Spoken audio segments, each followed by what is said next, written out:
Hey guys, anime fanfics here. These are chapters 5 to 8 of Akuma no Senshi by Random Writer 21. Links to all stories are in the description below. Make sure to like the video and subscribe to my channel. Chapter 5. So, what shall it be, my furry friend? Will you help me take over, or will you prove that your hateful shell has been cracked? Kyubi growled at Yami as his mind tried to process what to do. Luckily, it was here that Naruto appeared, but the state he was in as he approached Kyubi's cage made the fox worried, while Yami couldn't be more elated. The Uzumaki had dead-looking eyes, pale skin, and a permanent frown etched on his face, one that seemed to have aged many years, and his once spiky blonde hair was now disheveled. An aura of a lost soul hung about him. Empty and unfeeling. Dear Kami, Kyubi thought with an internal gasp. Yes, this is perfect. All I have to do is push the right buttons and he will snap.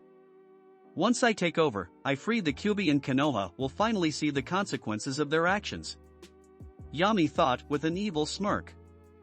Naruto, oblivious to the two beings' thought, simply stopped in front of Kyubi's cage and sat down in the Seiza position, not saying a word. Instead, Naruto decided to look at his reflection in the murky water. For Yami and Kyubi, all they saw was a twitch of a cheek muscle, and a lone tear that ran down his cheek and fell into the water below. With a plop, it echoed off the walls of the mindscape. Naruto, come on, speak to me. Kyubi worriedly said. Don't pay attention to Kyubi, Naruto, the beast is only trying to misguide you. Yami retorted, doing his best to corrupt Naruto's broken mind. Don't you see now? Don't you see the power you must possess to kill those who have wronged you? No response. Naruto continued to stare at his reflection with a soulless expression. Kyubi let out a sad whimper and lowered its head so that it could look into Naruto's cold blue eyes. This time, Naruto raised his head to look into the massive red orbs in front of him. I killed Kyubi. Naruto looked at his hands, thinking they had blood on them, his voice hoarse and without emotion. How can I live with myself now that I have done so? A samurai is supposed to moral and just, but killing is anything but that. You can always kill yourself and let the Kyubi free. Yami shrugged as he came closer to Naruto, the sick grin still on his face. Or perhaps merge with me so that we can wreak havoc upon Konoha. Naruto paused in thought and began to wonder if that was a good idea. Kyubi, upon seeing this boy, couldn't help but feel his heartstrings being tugged. Didn't Bushido state something about death, Naruto? Better yet, what is this Bushido all samurai must follow? Yami scowled as Kyubi won again, even more so when he saw Naruto's eyes widen in shock. As Naruto started to recite the Bushido code, one he spent countless hours trying to memorize, one element made him pause. Uses death as their advisor, not their enemy. A smile came to Naruto's face, his dull eyes starting to show signs of life. Of course. Seeing Naruto's eyes lighting up made Kyubi let out a smile, a rare one at that, of his own. Yami, however, wasn't going to let Naruto out of his clutches. Did the blood feel good between your hands? Did you enjoy killing those who attempted to kill you? Yami asked as he bent down and whispered in Naruto's left ear. How does it feel to have your innocence lost? Do you really think the villagers will respect you after you used Kyubi's chakra? Naruto's eyes dulled as he realized Yami was right. Upon seeing this, Kyubi mentally cursed as he didn't want to play such a card just yet. Would your parents be proud of you, Naruto, if you destroyed the village they sacrificed themselves to protect? The Bijou said in hopes of making his container see the light. No, Kyubi, they would not. Naruto's eyes brightened once again, another small smile had begun to form. And yet you forget that Kyubi was the one to kill your parents that fateful night. Yami heatedly interjected. Silence yourself, Yami, you know not of what happened that night. Kyubi angrily said, his tails thrashing about the cage as he saw Naruto's eyes dim once more. I was ripped out of Kushina Uzumaki by a masked man, then put under a genjutsu where I was ordered to attack Konoha. Do you think I liked what I did? Killing all those hopeless peons beneath my feet? Us Bijou were peaceful until these stupid mortals decided to fucking seal us. Yami's eyes widened in shock, as did Naruto's. Both, however, had the same response. What? Kyuubi grinned as Yami was near speechless for once. He let out a snort of amusement which made Naruto's hair rustle a little. And the kicker is that a man masquerading as Madara Uchiha did the deed. Naruto's eyes quickly turned battle-hardened as he stood with his fists clenched by his sides. Yami, seeing the rise of conflicting emotions, tried to push Naruto one last time. See, that's why revenge is so sweet. You can avenge your parents' death, you can dash. Yami couldn't finish as Naruto promptly turned and punched him in the gut. The dark half's eyes were wide in shock as he was bent over the fist in his stomach, spittle spraying out of his mouth. You're becoming quite the nag, Yami, and trying to poison my mind with your vile thoughts will not work anymore. Naruto whispered in Yami's ear with a harsh tone. Kyuubi has at least showed compassion ever since I decided to become a samurai. What have you done? Nothing but torture my soul and dismiss the one thing I must always follow. Bushido is but a fool's code of honor. Yami said as he pushed himself off of Naruto's fist. Hearing this made Kyuubi wince and Naruto's eyes to squint in anger. The next thing Yami knew was pain as his head was rammed into the armor plating on Naruto's right knee. A sickening snap echoed off the walls of the mindscape as most of Yami's face fractured from the ki-enhanced strike. Not done, Naruto snap-kicked his dark half into the nearby wall. Yami crashed into it and stayed there for a little bit, before he fell to the shallow water below with a splash. Naruto took a deep breath and stood, his eyes and stature was that of a seasoned warrior. I know we will meet again, Yami. Sadly, my time has not yet come to fully conquer you as I feel lingering hate in the bijou behind me. Naruto calmly stated as he waved to the cage behind him. So go, Yami, go back to your realm and heal. But know that when you return, I will be there to end you once and for all. Yami looked at his other half with a sneer, then disappeared in what looked like black ash particles. After Naruto watched them drift away, he turned to the beast in the cage and bowed. I thank you, Kyuubi, for helping me get over my ordeal. An ordeal which will take much longer to get over. Also, about what happened on the night of my birth, I'm truly sorry. We both lost something that day. I lost my parents while you lost your one chance at freedom. Kyuubi was speechless, it couldn't retort with anything as everything Naruto said was true. On my honor as a samurai, we will find the man who made our lives a living hell, and show him the true power of the Akuma no Senshi. Naruto said this in a regal tone, slammed his right fist on his chest, and then stuck it out towards the cage. Kyuubi looked at the fist, then back at Naruto. Is this what you meant, father? Is this what you foresaw before your death? Naruto, you are an interesting child. Perhaps it is time I start a new life, and turn over a new leaf. The bijou sighed and looked at the determination in its container's eyes. With a smirk and a slight chuckle, Kyuubi took its right paw, made a fist, and connected it with Naruto's. A pulse rippled through the mindscape which made a change to what Naruto imagined when he first met Kyuubi and Yami. A lush forest appeared with the sounds of wildlife, the sky was blue and the sun was high in the sky. Where the cage was now an open cave. The seal which resided on said cage was now on a dog collar which was around Kyuubi's neck. The bijou hesitantly got up and stepped out of the cave. He took a deep breath and started to laugh with tears coming out of his eyes. For the first time in over 50 years, Kyuubi was overjoyed. Naruto, this is amazing. Naruto couldn't help but smirk. Our journey has just begun, Kyuubi. Our journey has just begun.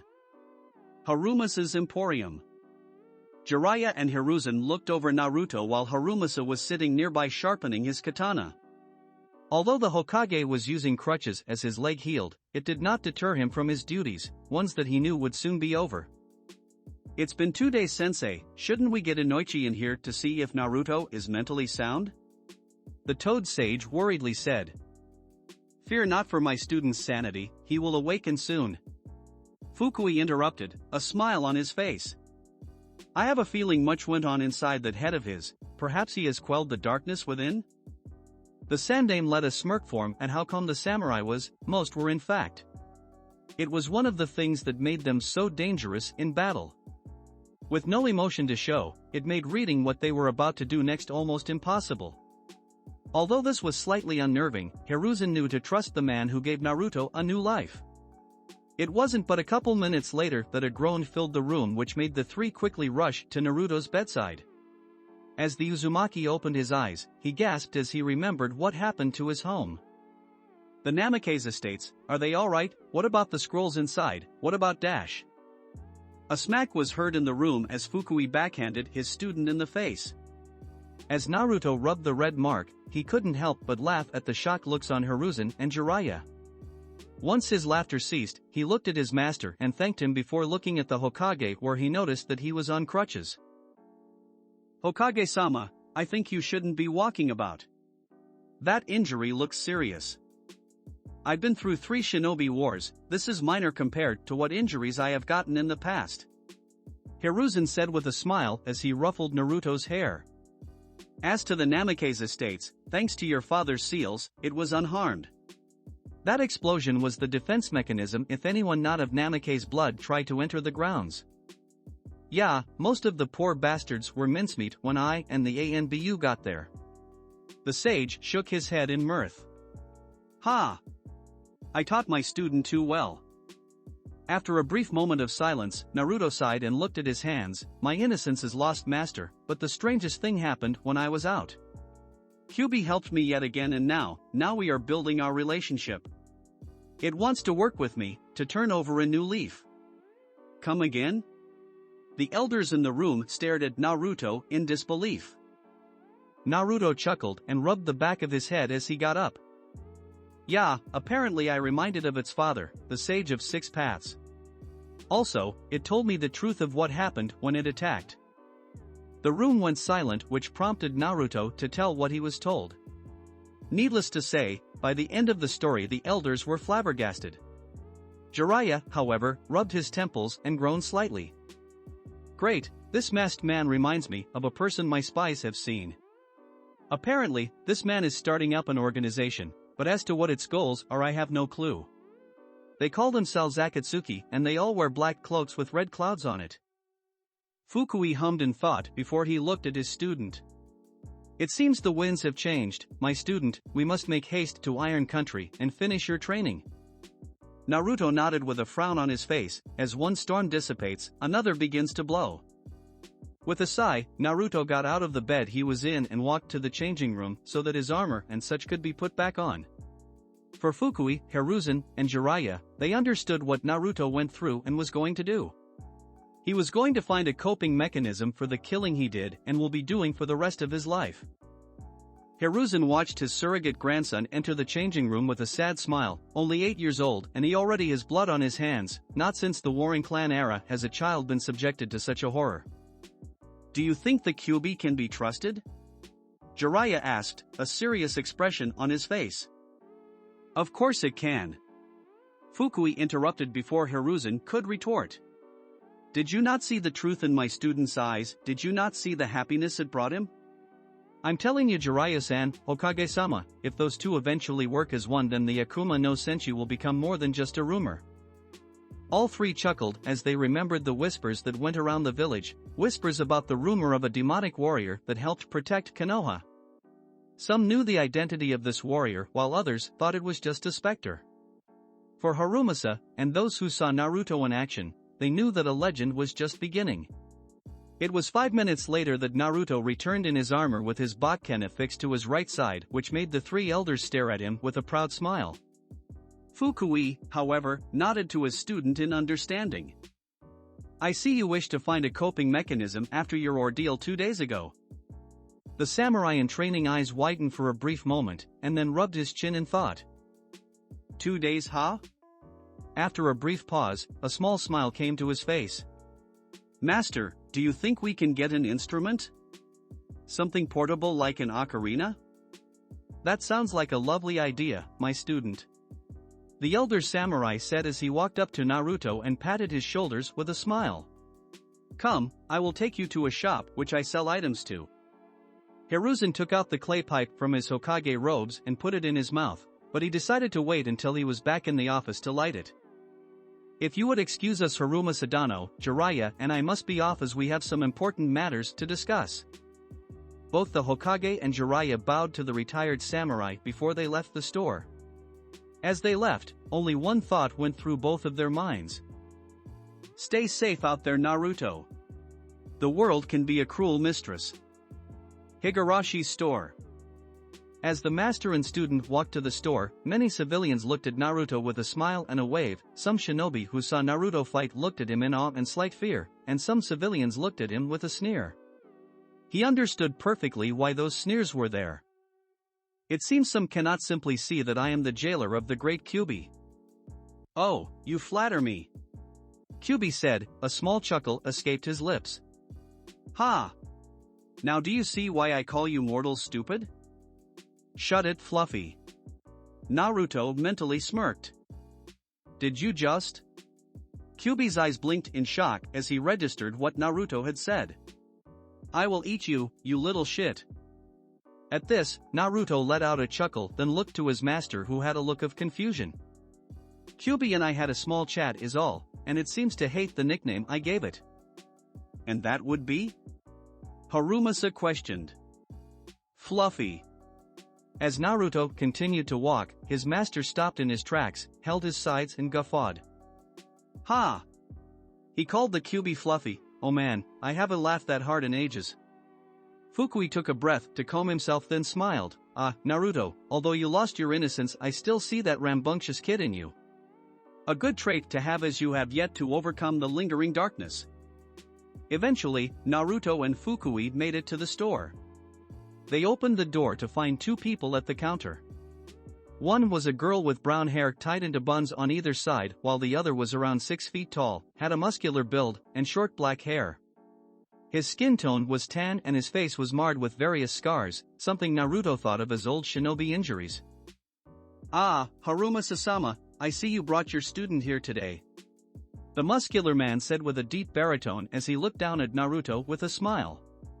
A lot of rumors have spread around about what you did 2 days ago, Akuma no Senshi. Naruto chuckled while he rubbed the back of his head in embarrassment. The girl beside me is my adoptive daughter Tenten Higurashi. I am Dan, by the way. Nice to meet you, Uzumaki-san. Naruto bowed in respect, then looked at his master, who nodded with a calm look on his face. Would you have an ocarina by any chance? I need a coping mechanism for what I did.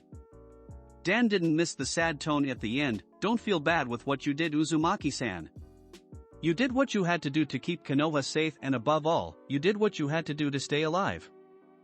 Death is my advisor, Higurashi-san, but I thank you for your words. Dan nodded with a smile and looked at Fukui. You taught him well, Haruma-san. Excuse me, I will be right back. Tenten looked at the two samurai in front of her and couldn't help but start to drool as she gazed at the armor Naruto was wearing and at the two swords Fukui had. Both didn't miss this look and sweat dropped internally. Where did you get the armor, and can I have one? Tenten started to question in an overly excited tone. Wow, I wonder what you had to do to get those swords. Can I hold them, please? Tenten, what I did to get these weapons is something that no shinobi has had to endure. Fukui started coldly. He hoped his words would be a good lesson to the girl. Many years of intense training, some of which is done alone in the snow-covered mountains of Iron Country, is first. Next is usually peace. For me, however, it was a civil war. A war where I had to kill my own wife. Her swords are what I carry today. Naruto internally gasped while Tenten's eyes widened, while Dan stood in the doorframe that led to the back room so that he could listen. His eyes were closed in sadness at what his daughter brought on.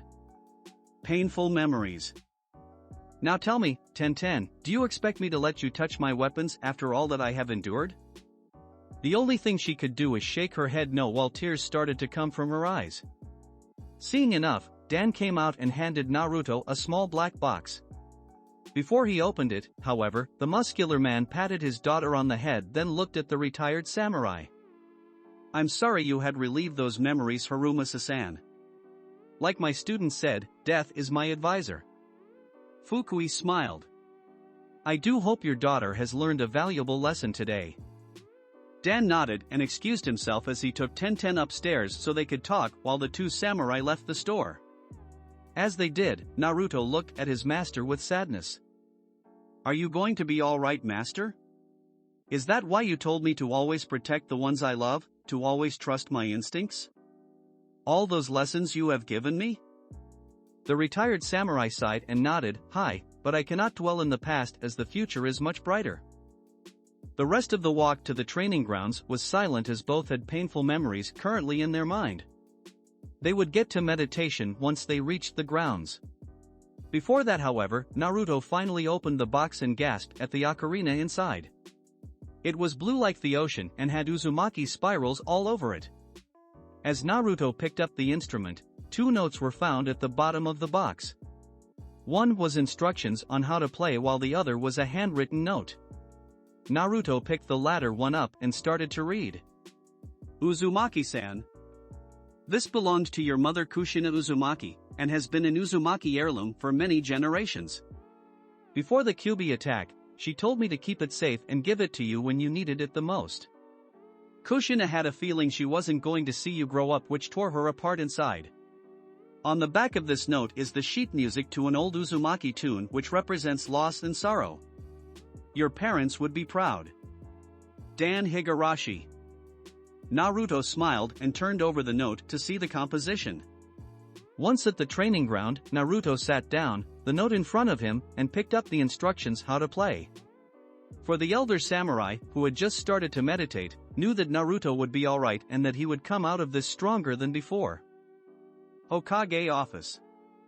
As Hiruzen sat in his chair, he closed his eyes as he lit his pipe, where he inhaled before puffing out the smoke shortly after. The pungent smell of tobacco filled the office. For Tsunade and Jiraiya, they began to wonder what they had to discuss, but the way their sensei was acting, they knew it wasn't good. After a minute, the Sandaime opened his eyes, which showed his age and what he had to endure to gain his Shinobi no Kami title.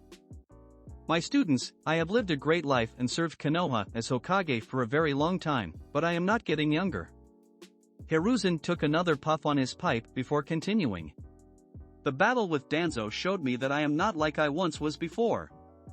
If not for Enma, I would likely not be here talking to you today. What are you saying, sensei? Swad questioned. You're not thinking about doing what I think you are going to do, are you? Jiraiya looked at his sensei, then Tsunade, then back to the Sandaime. His eyes widened at what was going to happen. Whoa now, sensei. There is no way I am going to be Hokage.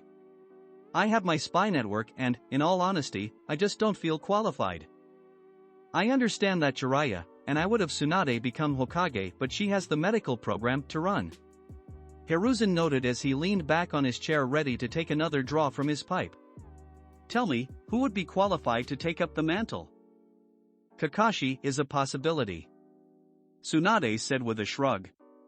However, his lazy attitude would be a big problem. Jiraiya agreed with Tsunade as he added his own idea. Any of the clan heads is a possibility, but I can see that would give one of the clans too much power. Power they can exploit for their own gains. Hiruzen smiled at his students, but as he was about to speak, the Toad Sage spoke up again. There is one person I have been keeping tabs on, and he would be a great Hokage, that is if he could walk again. In fact, he has been giving me intel on this masked man that has been running about as of late. The Sandaime's interest was piqued, which made him quirk an eyebrow. Well then, my student, would you mind explaining who this person is? What do you know about the Sage of Six Paths? Jiraiya said with a smirk. Following day, Konoha Gates. The entire village was gathered at the front gates to see 2 people off, Fukui Harumasa and Naruto Uzumaki. Today was the day they would part for Iron Country. It would be an almost week-long trek. Naruto was in his armor, but had a bag with him filled with the essentials for traveling. A sleeping bag, some spices for food they catch, clothes, and repair kits for armor and clothing, and a canteen filled with water. Fukui wore his usual outfit, but with samurai armor that resembled Mithune's over top of it. Like Naruto, he had a bag filled with essentials. Well, my student, today's the beginning of the end of your samurai training. Fukui said with a smile as he slapped Naruto on the back. Hi, although I am excited, I cannot help but look at my hands knowing that more blood will stain them. Naruto smiled, though a sigh escaped his lips, which made the Sandaime rest his aged hand on his surrogate grandson's right shoulder. You will do just fine, Naruto, and please, do come back to visit once your training is done. Hiruzen warmly said. Better yet, I have something to give you.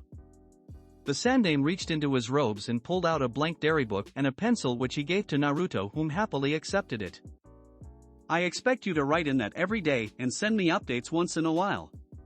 Your parents would be proud, Naruto, all of Konoha is proud of you. Naruto wiped some tears away from his eyes and gave his grandfather a hug. Jiraiya was up next and handed his godson an orange book. Tsunade, and those who knew what that book was, gave the Toad Sage death glares. The Slug Sage, though, punched Jiraiya into the ground. You pervert! Poisoning our godson with that smut. Tsunade screamed, then turned to Naruto and pecked him on the forehead. This, of course, gave him a full view of her impressive cleavage. If one looked closely, a small trail of blood started to run from Naruto's nose. Jiraiya, who recently go up, happened to be that person and grinned. Hee hee, just like Minato. Naruto discreetly put Ika into his bag along with the diary, then gave Tsunade a hug in return.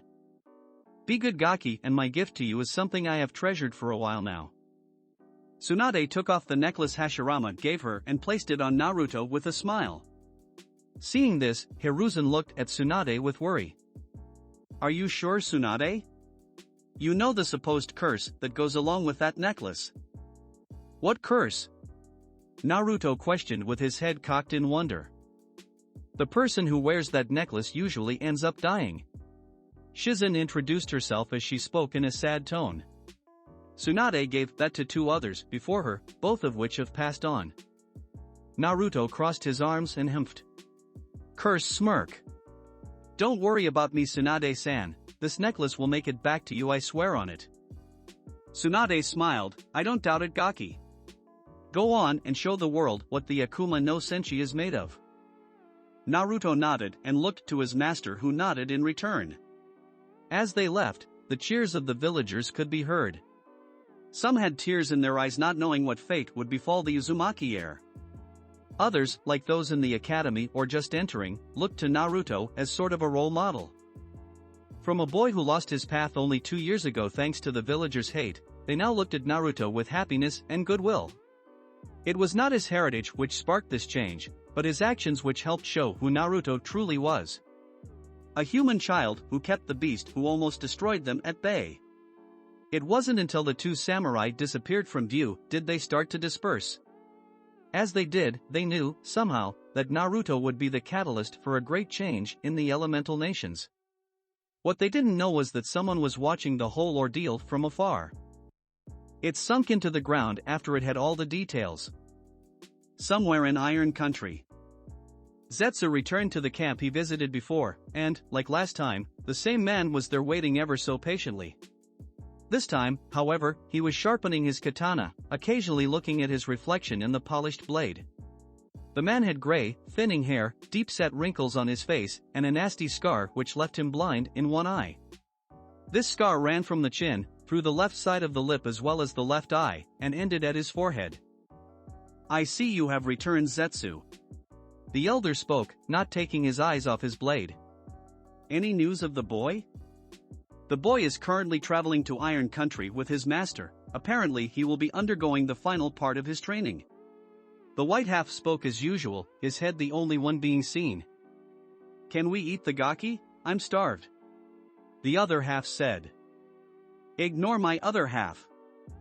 Zetsu paused briefly before continuing, my master wants an update, he will not take failure lightly.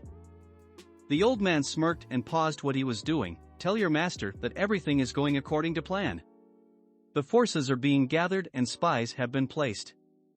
Mifune is none the wiser. Now go, I must finish my task. Without a word, Zetsu disappeared back into the ground.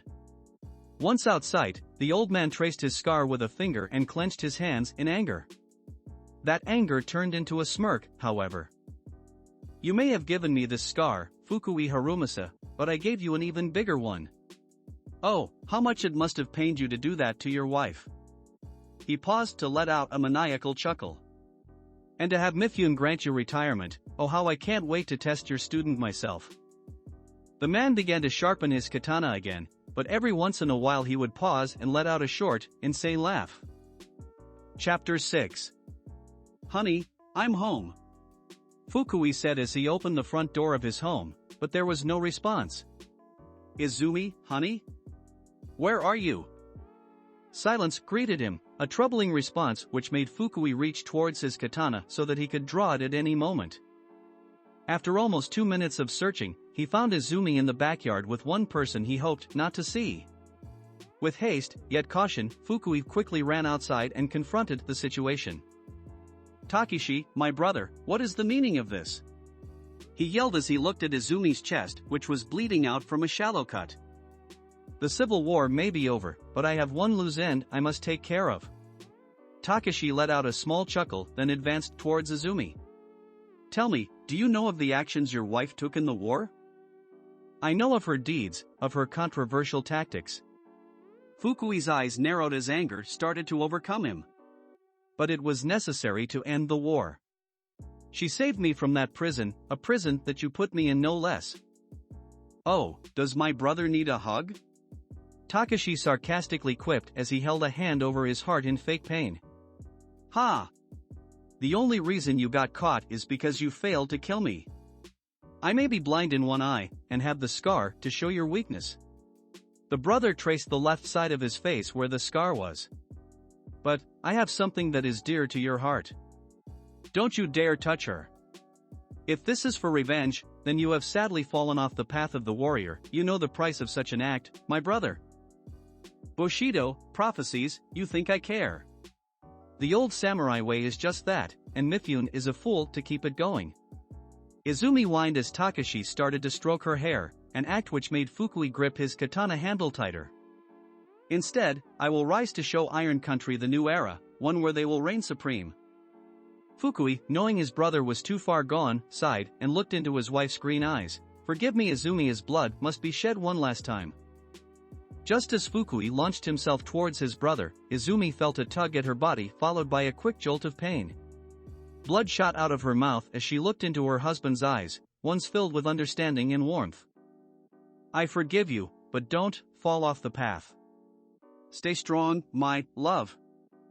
With her last breath, she kissed her husband on the lips and fell backward off the katana with a smile. Her body slumped to the snow-covered ground, which started to stain red. With shaky hands, he dropped his katana, then touched his bloody lips, eyes wide in shock at what just transpired. As Fukui fell to his knees in order to caress his dead wife, Takeshi simply laughed, but quickly recovered to say his decree. The shinobi tactics may be underhand, but the possibilities a samurai can use them in is amazing. A simple replacement is all, one switcheroo and your life comes crashing down around you. You may have given me this scar, but I have given you a bigger one. Enjoy hell, my brother. Fukui never saw Takeshi poof into smoke, which signaled it was a clone. No, instead he continued to caress his wife as the blood continued to stain the bright, white snow. Harumasa woke with a gasp and a cold sweat and, as he palmed his face, a canteen was handed to him which he quickly took and downed what was inside. Thank you, my student. The retired samurai sighed, that same dream, that one moment in my past which I simply cannot seem to get over. Your key was very sad, master, like you just lost someone important. Naruto took the canteen back, but looked at his master worriedly. I'm here if you need help, we are in this journey together after all. Thank you, but it will be a story for another time. Fukui took the canteen again and took a gulp of the cold water inside before handing it back to Naruto. Come, we will start you on the second set of techniques as well as the sword stances. Naruto nodded and reluctantly left his master's tent. Once gone, Harumasa couldn't help but smile at what has happened in the 4 days they had traveled. The first day was learning the basics of hunting, gathering, skinning, and how to make clothing from the skins of an animal. Of course, the art of the bow and arrow was taught here with one that was brought with them. The second day was of one that bloomed a potential friendship with an unlikely character and his companion. Flashback, 2 days ago, somewhere in Fire Country. As Naruto and Fukui searched for a spot to make camp, knowing that darkness soon approached, they both felt two signatures. One was of a gentle nature while the other was filled with bloodlust. Both samurai nodded to each other and calmly kept on walking even though they knew they would eventually run into the signatures they felt. When they did, however, each of them stopped and stared at each other not knowing what would happen. The two figures that Fukui and Naruto were staring at was a man with the lower half of his face bandaged and a massive sword on his back. The other was a male that had a feminine-looking face and was dressed in a semi-formal kimono. For Naruto, the one with the massive sword and bandages was easy to discern.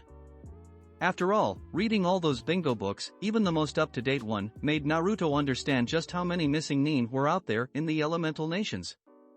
Naruto. Zabuza Momochi, Demon of the Hidden Mist. Naruto calmly stated as he looked into the demon's eyes without fear. Oh, a gaki who knows my name, and a samurai no less. Zabuza smirked under his bandages and reached back for his sword. I always wanted to fight a samurai, how about it gaki? I will not draw my blade on a potential ally, but I thank you for the offer. Naruto replied, keeping his calm facade. Ally.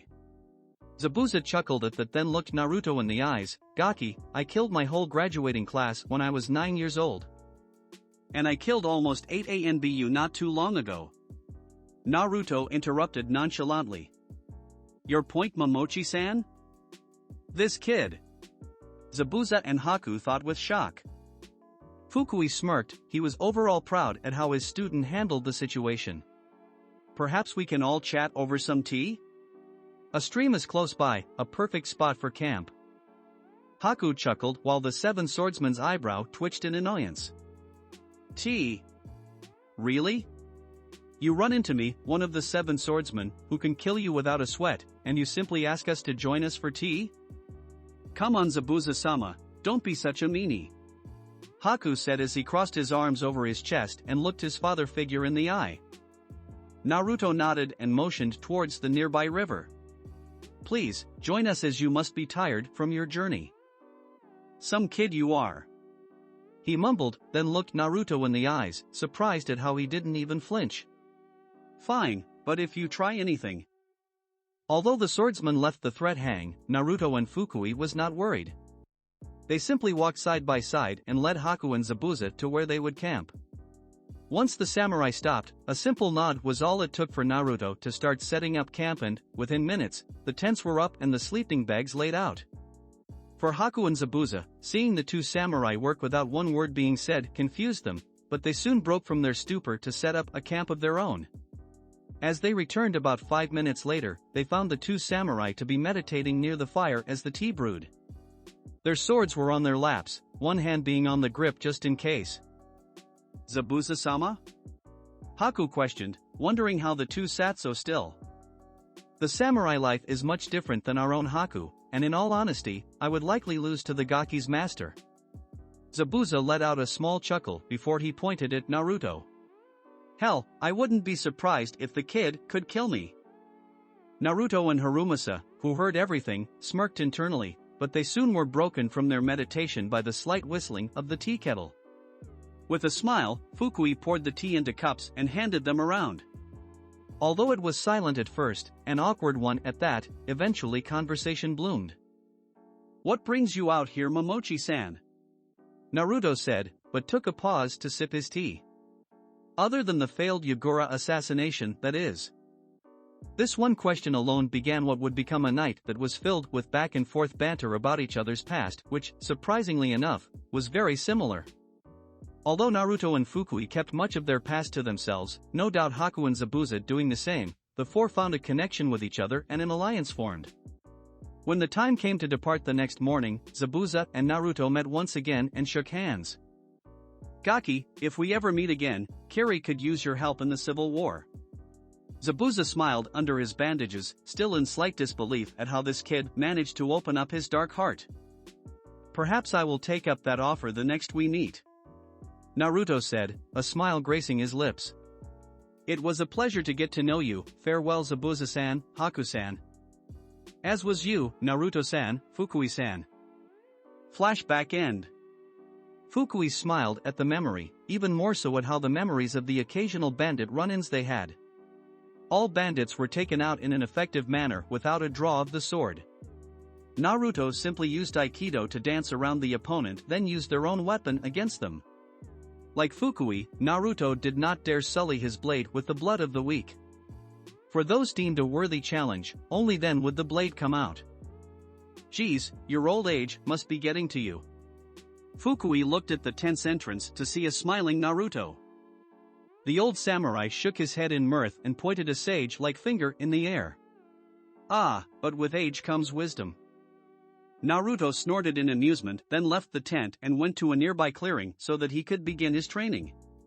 It wasn't long until the retired samurai showed up and instructed Naruto on the second set of attacks for the Muso_Jikiden_Ishin Ryu, all 10 of them. The first was Yakugumo, which dealt with an opponent sitting in front of you. The meaning is the same as Mei, you strike them between the arm and face. Toresoku is when an opponent in front of you has tried to cut your right leg, but you parry said cut, and as they are falling backwards, you cut them down from Joden. Inazuma is when an opponent is about to attack you from Joden. You anticipate this, however, and before they can strike, you cut into both of their forearms. Afterwards, you cut them down. Yukigumo is when your opponent is the second person sitting to your right. As he comes to grab your tsuka, sword handle, you move it out of their reach. Once done, you cut their chest, push them down to the right with your sword, and, lastly, cut down into their body. Arashur is like Yukigumo, but instead you strike the tip of the sword handle against their face. After this, you follow through like in Yukigumo. Iwanami is when an opponent tried to gain control of your tsuka, but before they can do so, you thrust your sword into their chest. Urikageshi is when you defeat an opponent to your left by anticipating their attack and cutting before they can. The strike is like Mijai. Namageshi is about dealing with an opponent that is behind you.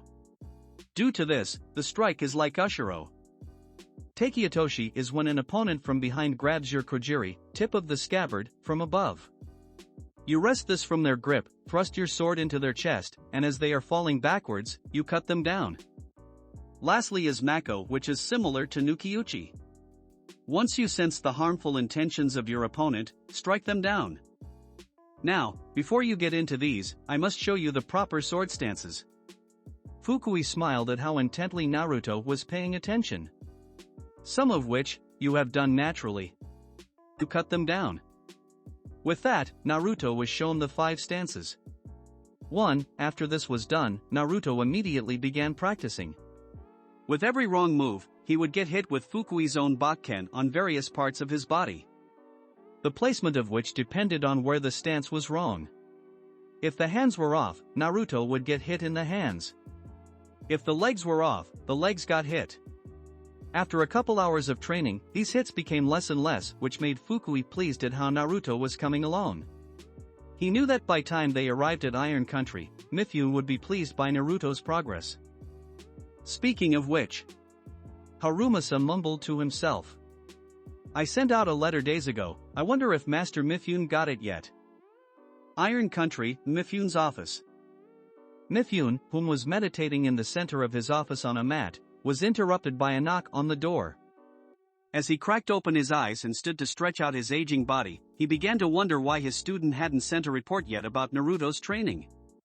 After cracking his back, the pops making Mifune sigh in relief, he went to his desk and sat down in the hopes that today such a report would come. Enter.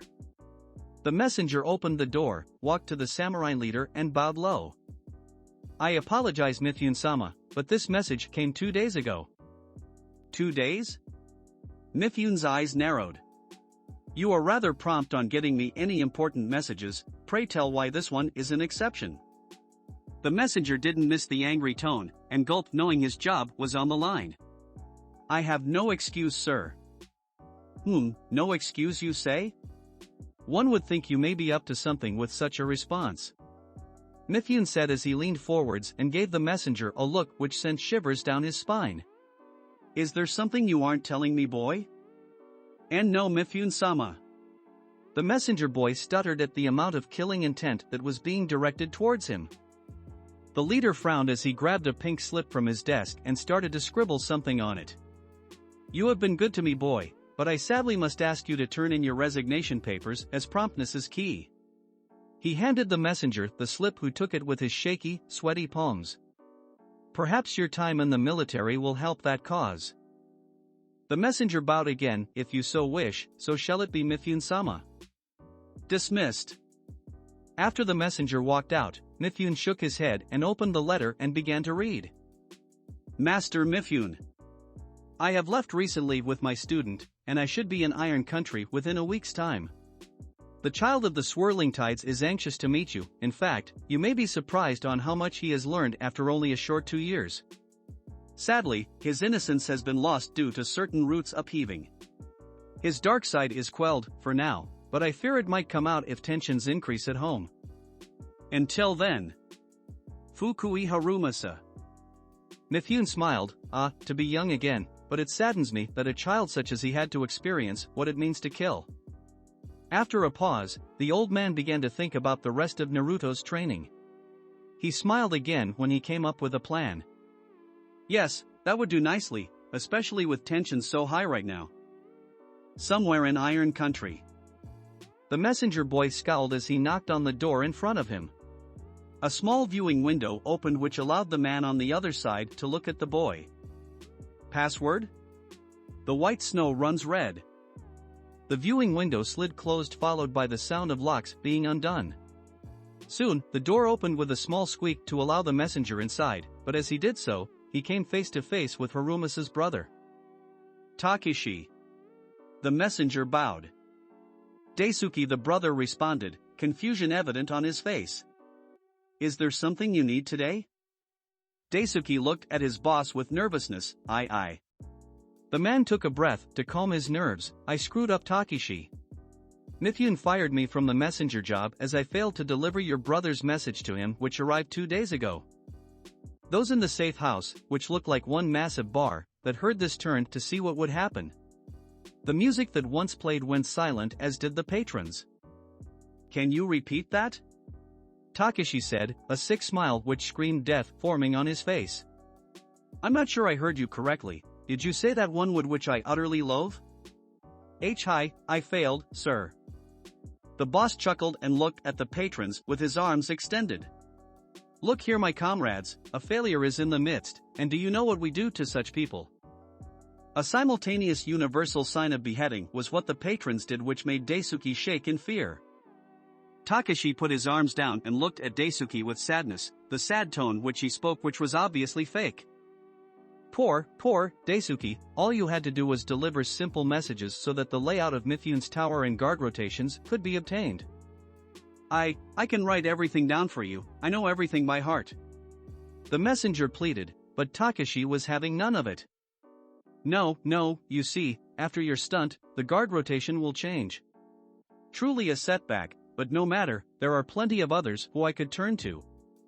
Daisuke took a calm breath as he saw Takeshi turn to walk away, but it was the last breath he ever took as darkness overcame him. Not having a head helped in that regard. As Takeshi continued to his office, like he never even drew his katana to begin with, the patrons started the task of cleaning up the place and ensuring the body would never be found. Aim, Nagato's tower. Konan walked into the room with a message in hand, and although she wondered who it was from, she couldn't help but feel sad every time she looked at Nagato, knowing he would never walk again. She also hoped he didn't take the masked man's offer. Konan, an unexpected visit. Nagato said as he eyed the message in her hands. Am I to assume that message is for me? Hi, Nagato, but as to whom I'm not sure. Bewildered, Nagato grasped the message and opened it after searching for traps. The contents of which made the god of aim let out a rare smile. Nagato Uzumaki. Yes, I know who you actually are, as my student was the one who taught you almost everything he knows.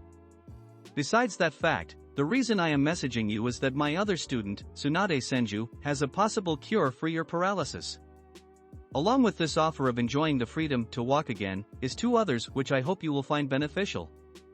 Both of which will be sealed at the bottom of the letter. I do hope you consider and take these offers, as I look forward to meeting you. Hiruzen Sarutobi, the Sandaime Hokage. Nagato looked at the Uzumaki spiral at the bottom of the letter and saw a faint chakra signature from it. After pushing chakra through it, 2 documents were unsealed. One was a scroll from the fire daimyo while the other was the instructions on Tsunade's genjutsu to cover up his weak-looking form. As he unraveled the scroll from the fire daimyo, his eyes widened as he read 2 words which was in the first paragraph. "Nagato, is something the matter?" Conan said with concern as the Uzumaki rarely smiled. For the first time in many years, Nagato chuckled and showed Conan the 2 words which made her gasp in shock. The 2 words? Godame Hokage.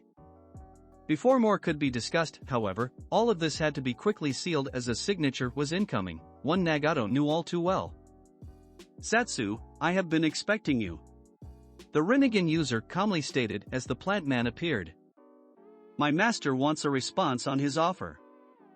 Answer or I get the hot piece of meat standing besides ya. Ignore my other half," White Zetsu stated. "An answer if you would? I think you already know the answer to that. Good day, Zetsu." The plant man scowled and sunk back into the ground, and, after the signature left, Nagato summoned his animal path so that it could inform Konoha of his decision. "And who will run AIM after your absence?" Conan asked, which made Nagato smile. It could inform Konoha of his decision. "My little flower, you should already know the answer to that." Conan's eyes widened in shock before they returned to normal, a smile coming to her face. "I will run this village to the best of my ability, Nagato. Of that, I have no doubt," Nagato said with a nod, then looked towards Fire Country. "Kami is coming to Konoha, a feared village it will be once again." Conan let out an exasperated sigh. "You and that god complex, seriously, is that a trait that comes with those eyes?" Nagato smirked. "Oh, if you only knew that I do that simply to annoy, then again, these eyes do make me all-powerful." The Uzumaki paused his thoughts, then groaned internally. "Damn it, I think Conan might be right after all." Mountain Graveyard. Zetsu appeared just as the man was putting back on his orange spiraled mask. "Nagato's answer is a negative, if I may hazard a guess?" the man gruffly asked. "You are correct, Toby, a possible ulterior motive perhaps." "It matters not, I will get my prize sooner or later." Toby waved off the threat as he focused on another one. "And the boy? Traveling to Iron Country with his master, and yet he is gaining immense strength. Shouldn't you be worried, Toby? Can I eat the gaki when you're done with him?" Black Zetsu, like always, decided to butt in. Toby looked at the black half of Zetsu, his only eye twitched in annoyance. "You and food, seriously? Ugh, anyway. I fear not for the boy, as the samurai's code of honor will limit him from certain things, the shinobi arts being one of them. If he and I fight, the boy will be at a great disadvantage." "My orders, Toby?"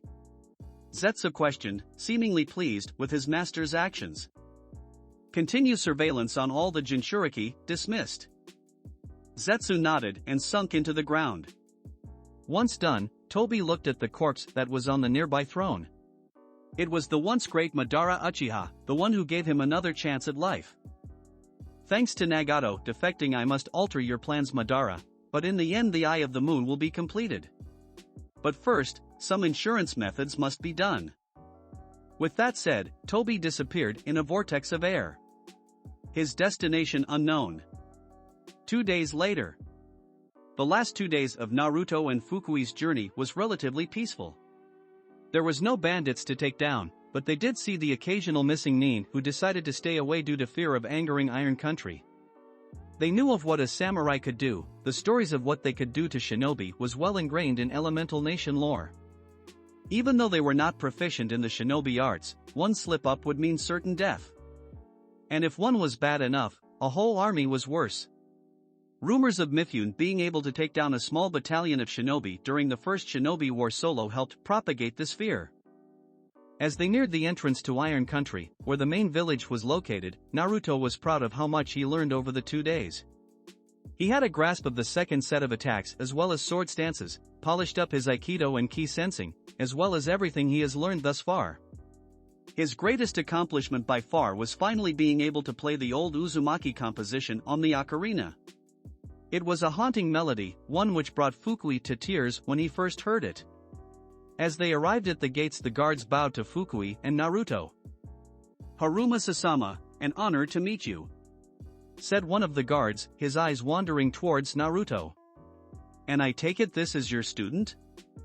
The retired samurai nodded. "Hi, may we see Mifune Dano please? He is expecting us." Both guards nodded, but only one left to get Mifune. As they waited, Naruto decided to sit down and play the Uzumaki tune. Although a slightly lengthy piece, nobody complained. They simply shut their eyes and thought of the past. It was over 5 minutes later that Naruto stopped playing and opened his eyes to see Mifune and a small army of samurai behind him. All were on one knee with their heads down, a form of respect for what was played. Mifune's clapping brought Naruto out of his shock. Naruto quickly stood and bowed as the samurai leader came up to him. "Mifune-sama, an honor to meet you."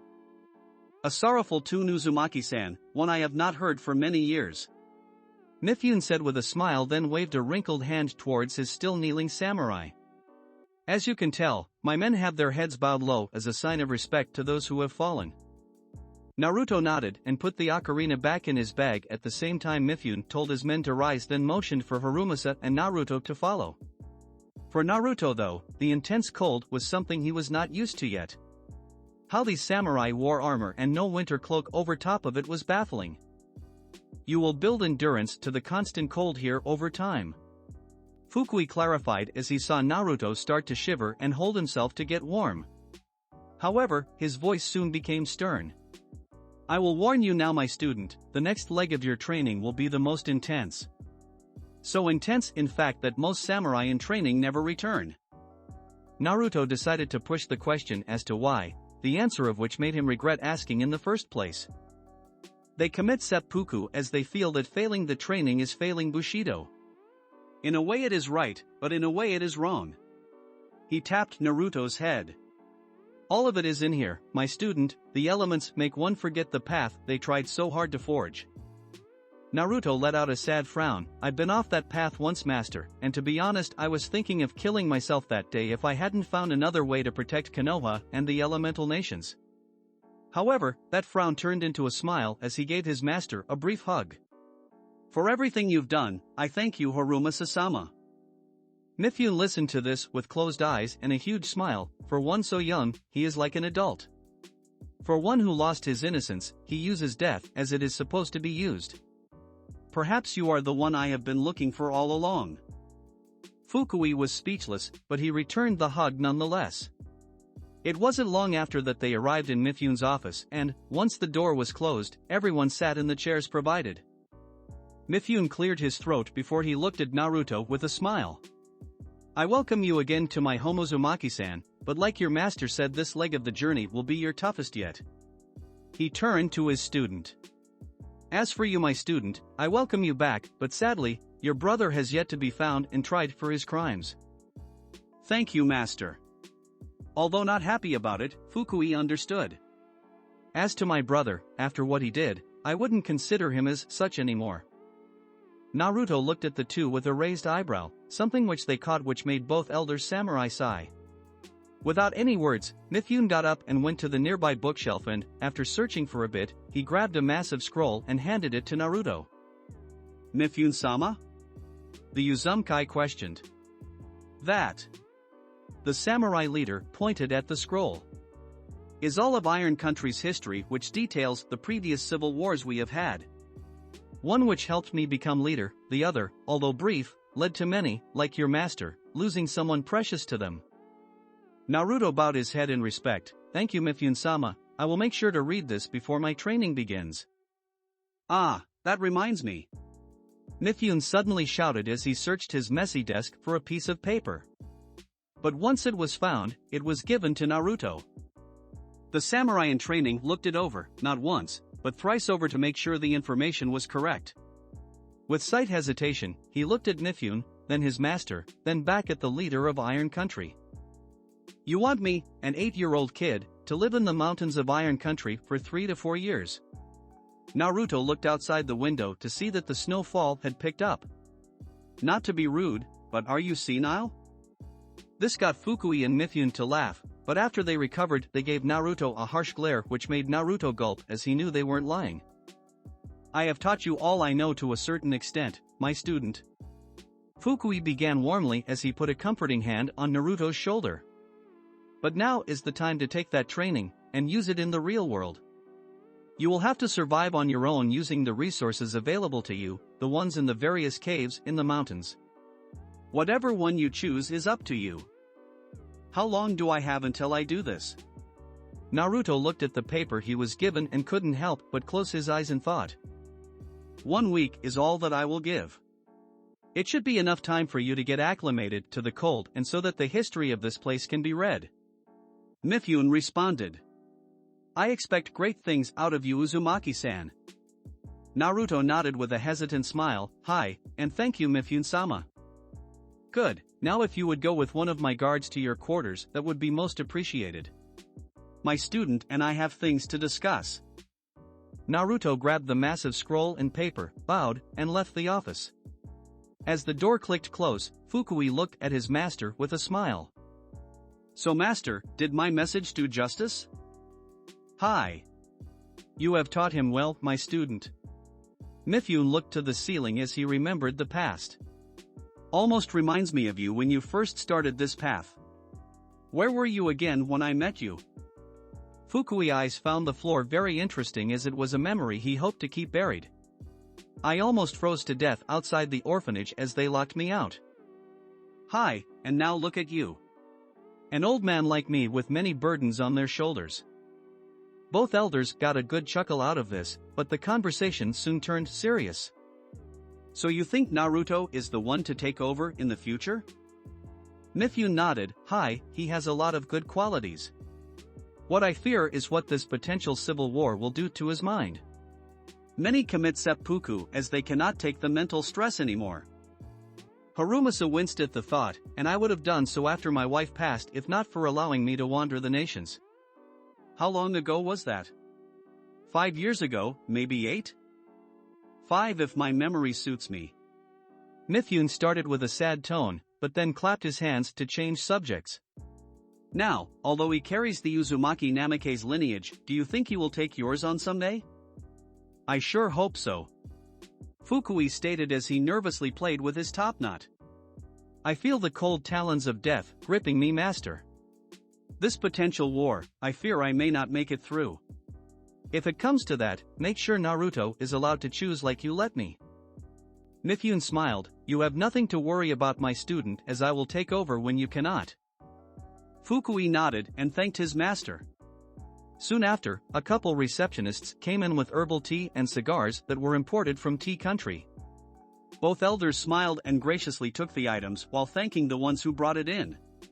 After the cigars were lit and the tea poured, the master and student laid back and contemplated on what the future would hold as well as the training Naruto was about to endure. Chapter 7. A week has passed since Naruto arrived in Iron Country, one very cold week I might add. Try as he might, Naruto could not seem to shake the bone-numbing polar air and the almost constant snowfall. As a native to Fire Country, Naruto was used to warm temperatures almost year-round. Thanks to this, he knew that the next 3 to 4 years up on the mountains would be one big pain in the ass.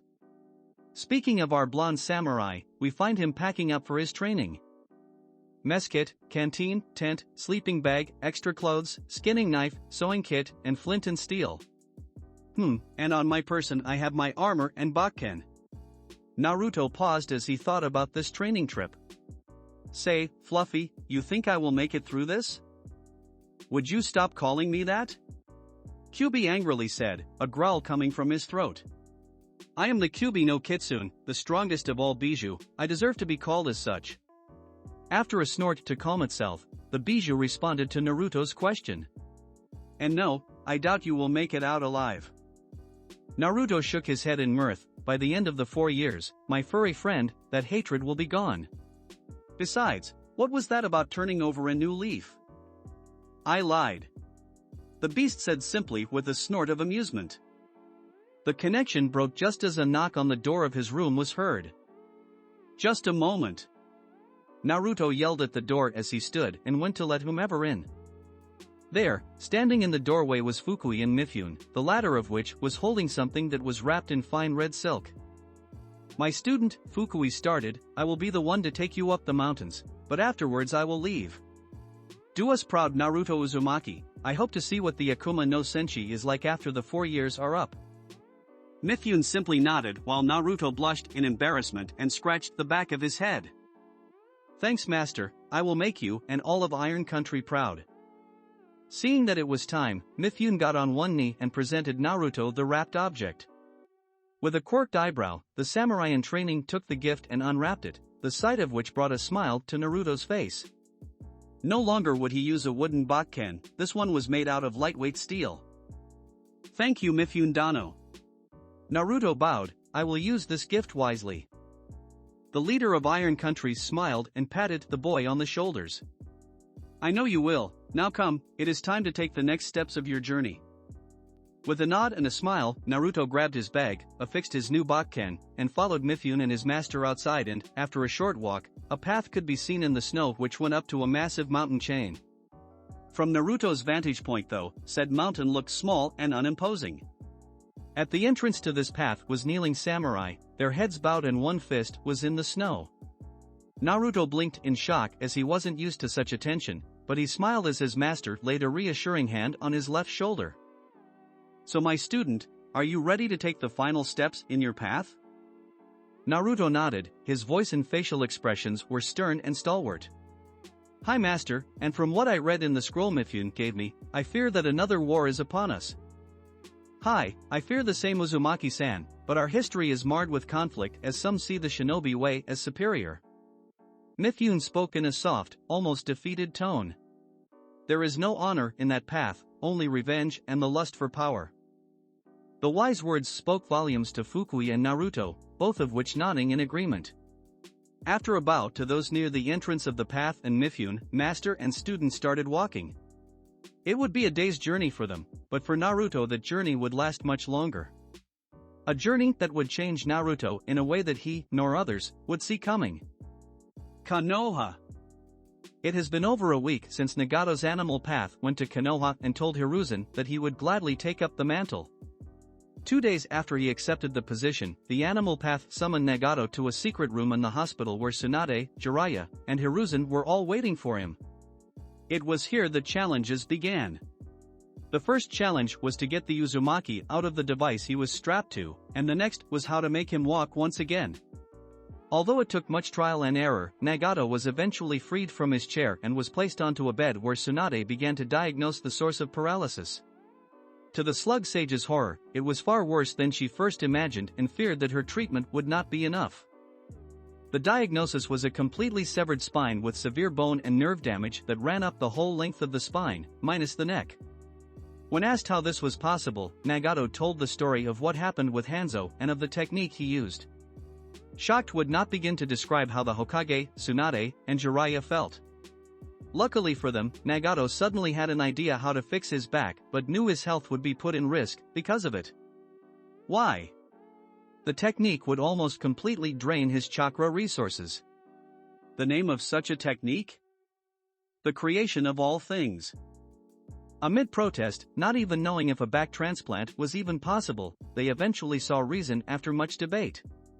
So, for the first time since the Sage of Six Paths era, Nagato performed the legendary jutsu, but not before Tsunade gathered plenty of anatomy books to help the Uzumaki visualize. With a nod of thanks, Nagato closed his eyes and concentrated on the task at hand. Soon, a red aura formed in his right hand, a blue aura in the other. Once the image was in his head, Nagato put his hands together and grunted in pain as he felt his chakra being sapped. Within a couple minutes, a transplantable spine fell onto Nagato's lap, but the strain on his body was too much and he passed out, which made everyone's heart skip a beat.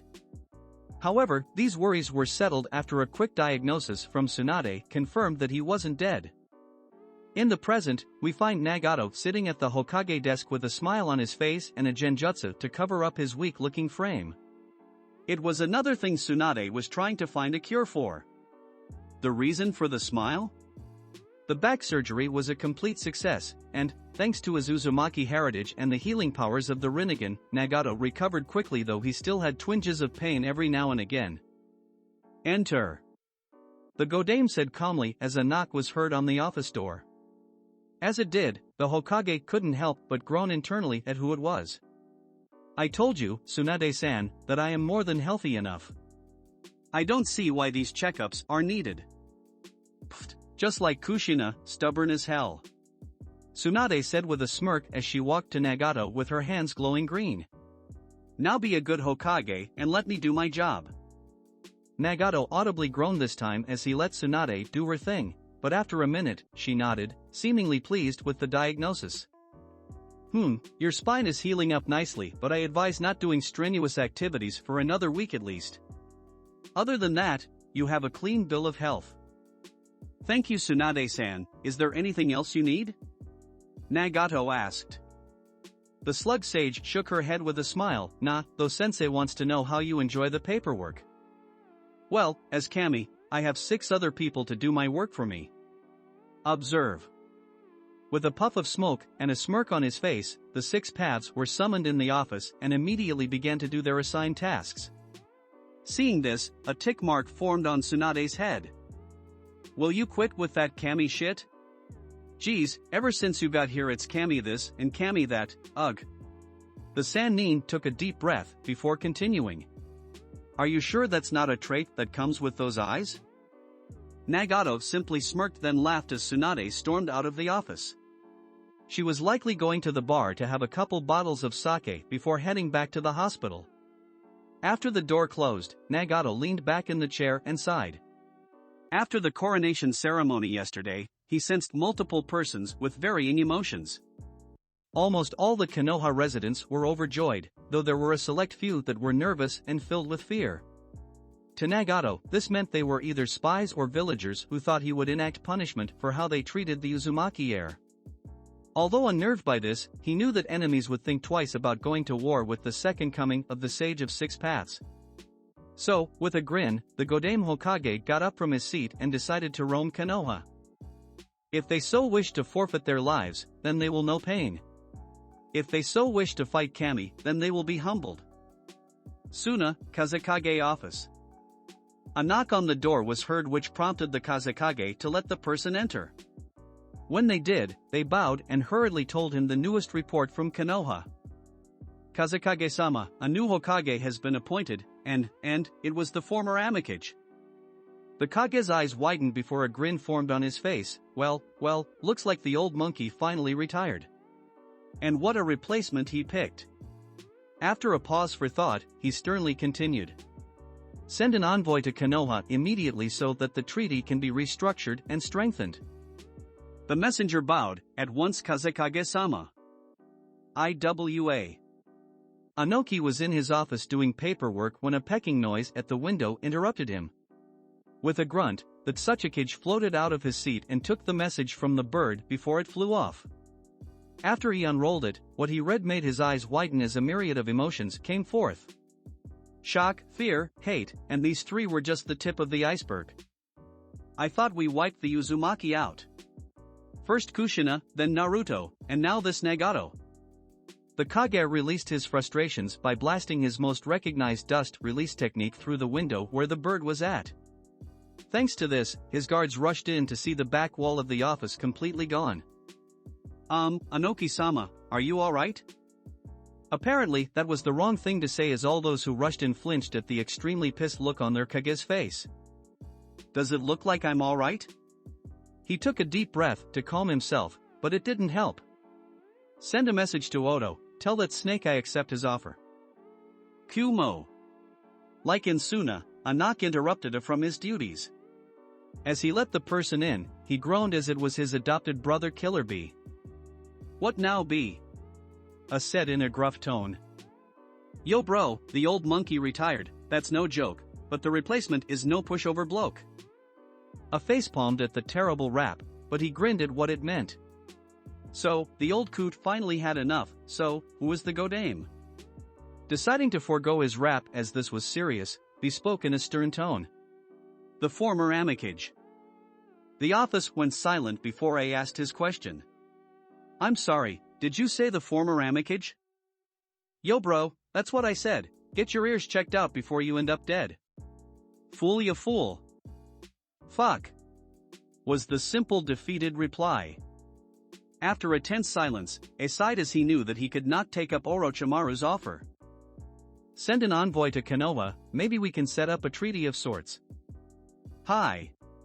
He said and left the office to do as ordered. Oto. Orochimaru was bored, so bored in fact that he was tapping his fingers on his throne. Luckily, this boredom was alleviated by Kabuto suddenly arriving with fear in his eyes. Something which shocked Orochimaru as he never saw his second-in-command show much emotion at all. Report. With a gulp, Kabuto began. Oh Orochimaru, you won't like who was Godame. The snake narrowed his eyes, but chuckled.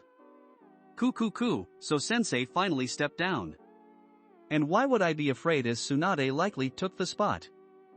It's the former Amikage my lord, and I fear that I can no longer stay a spy. Kabuto replied, completely dismantling the snake's previous notions. Orochimaru cursed. He knew who the Amikage was thanks to Tobi and knew that even with his foe immortality, he would stand no chance against Nagato. Most troubling, Coo, it appears that I might have to cancel my invasion plans. With Danzo gone, I will be running in blind, unless, yes that would work out lovely. As Orochimaru chuckled, Kabuto quirked an eyebrow at his master. It wasn't long until the snake calmed down and gave his second-in-command his orders. Kabuto grinned and silently walked out of the throne room. Iron Country. It has been many hours since Fukui and Naruto started their trek, but as they climbed, the oxygen became less and it was starting to get hard to breathe. For Naruto, who was experiencing this for the first time, thought his lungs would explode, but for his master it was nothing. Although this caused both of them to take 30-minute breaks every once in a while, Naruto was thankful as he knew it was enough to help him get somewhat acclimated. Currently, they were taking a break as the next part of the journey would be a very steep climb which ended at the base of where Naruto would spend the next 4 years.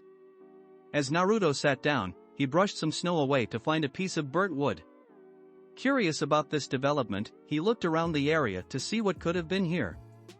It wasn't long until he spotted what looked like the shell of a home not even 10 feet from him. Master, are you seeing what I am? Naruto questioned, but no response came. Master?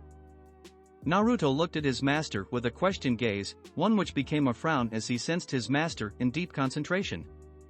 Of all the places we have to rest, my parents' home, a home Takeshi and I lived in until that fateful day. Flashback. It was the middle of the First Civil War in Iron Country, a way which would grant Mifune leadership status over all of Iron Country. Although most of the country was in turmoil, one family managed to stay out of it entirely, the only known Harumases left in existence. A 10-year-old Fukui was playing tag along with his equally older brother. Both had been raised to follow Bushido and dabbled in the samurai fighting, but not too much as their parents wanted to live a peaceful existence. Eventually dusk arrived and the time for play was over. Dinner was about to be served. Fukui, Takeshi, time for dinner.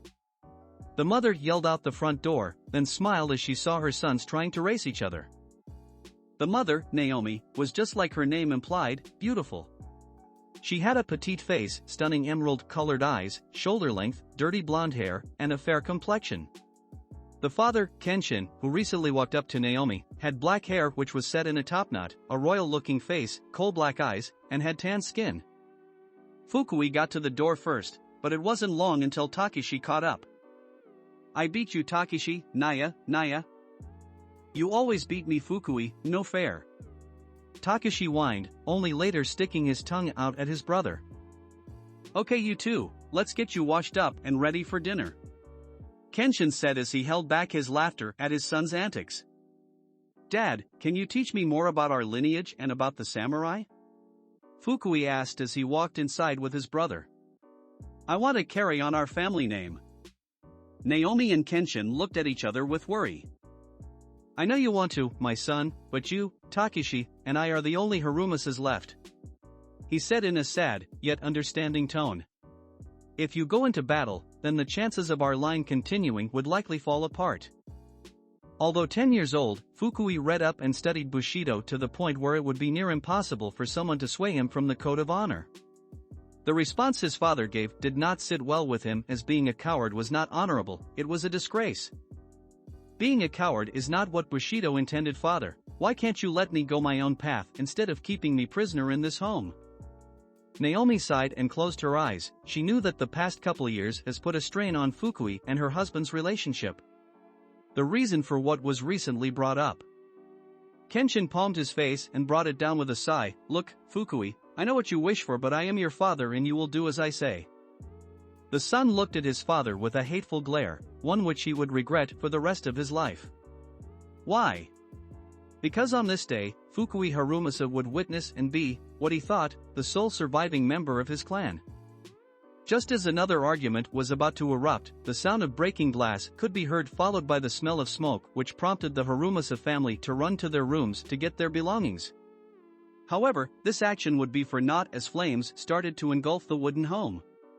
Kenshin, seeing what was happening around him as well as hearing his children's frightened screams, cursed, knowing that his samurai skills would likely have to be utilized.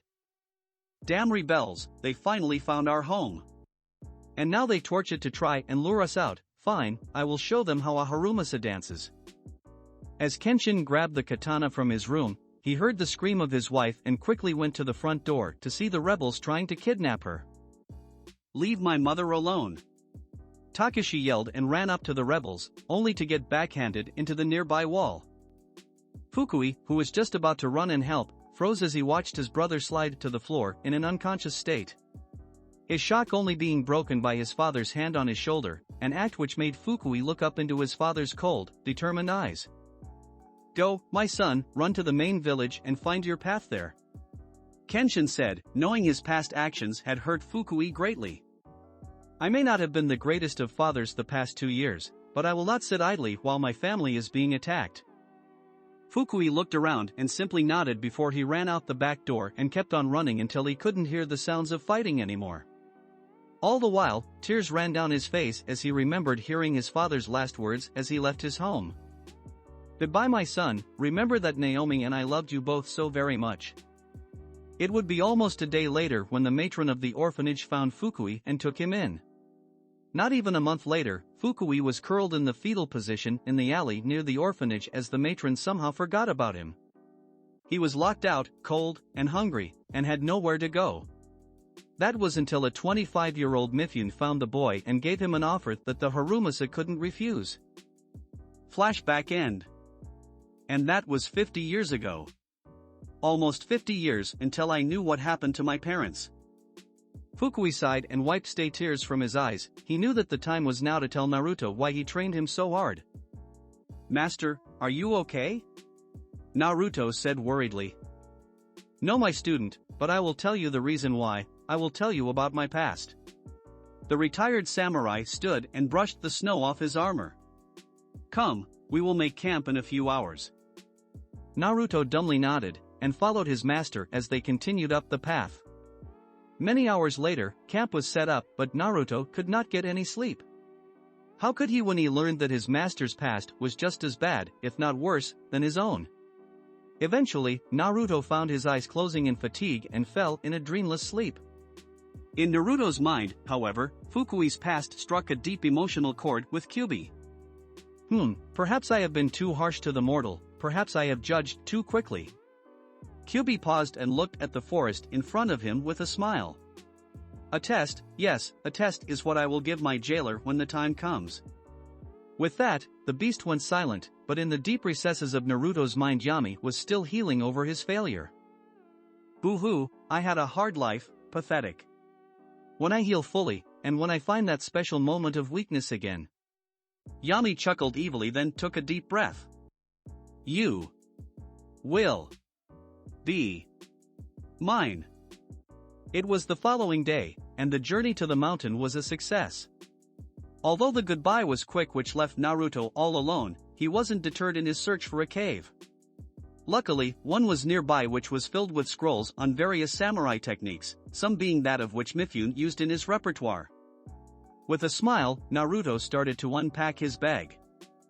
Home sweet home. Following morning. Not much happened the first day other than going over the scrolls and training in the techniques he picked out, ones which focused on how to augment ki into the blade and force it out in one massive cutting wave. Naruto knew that if he mastered these attacks, they would be perfect for tight situations.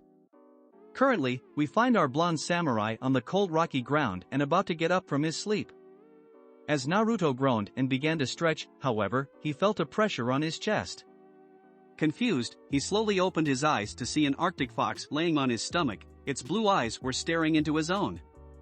The samurai and fox stayed like this for a full minute before the wild animal did something unexpected. It licked Naruto on the face and let out an excited yip which somehow Naruto understood. "Hello to you too," the Uzumaki said with a smile.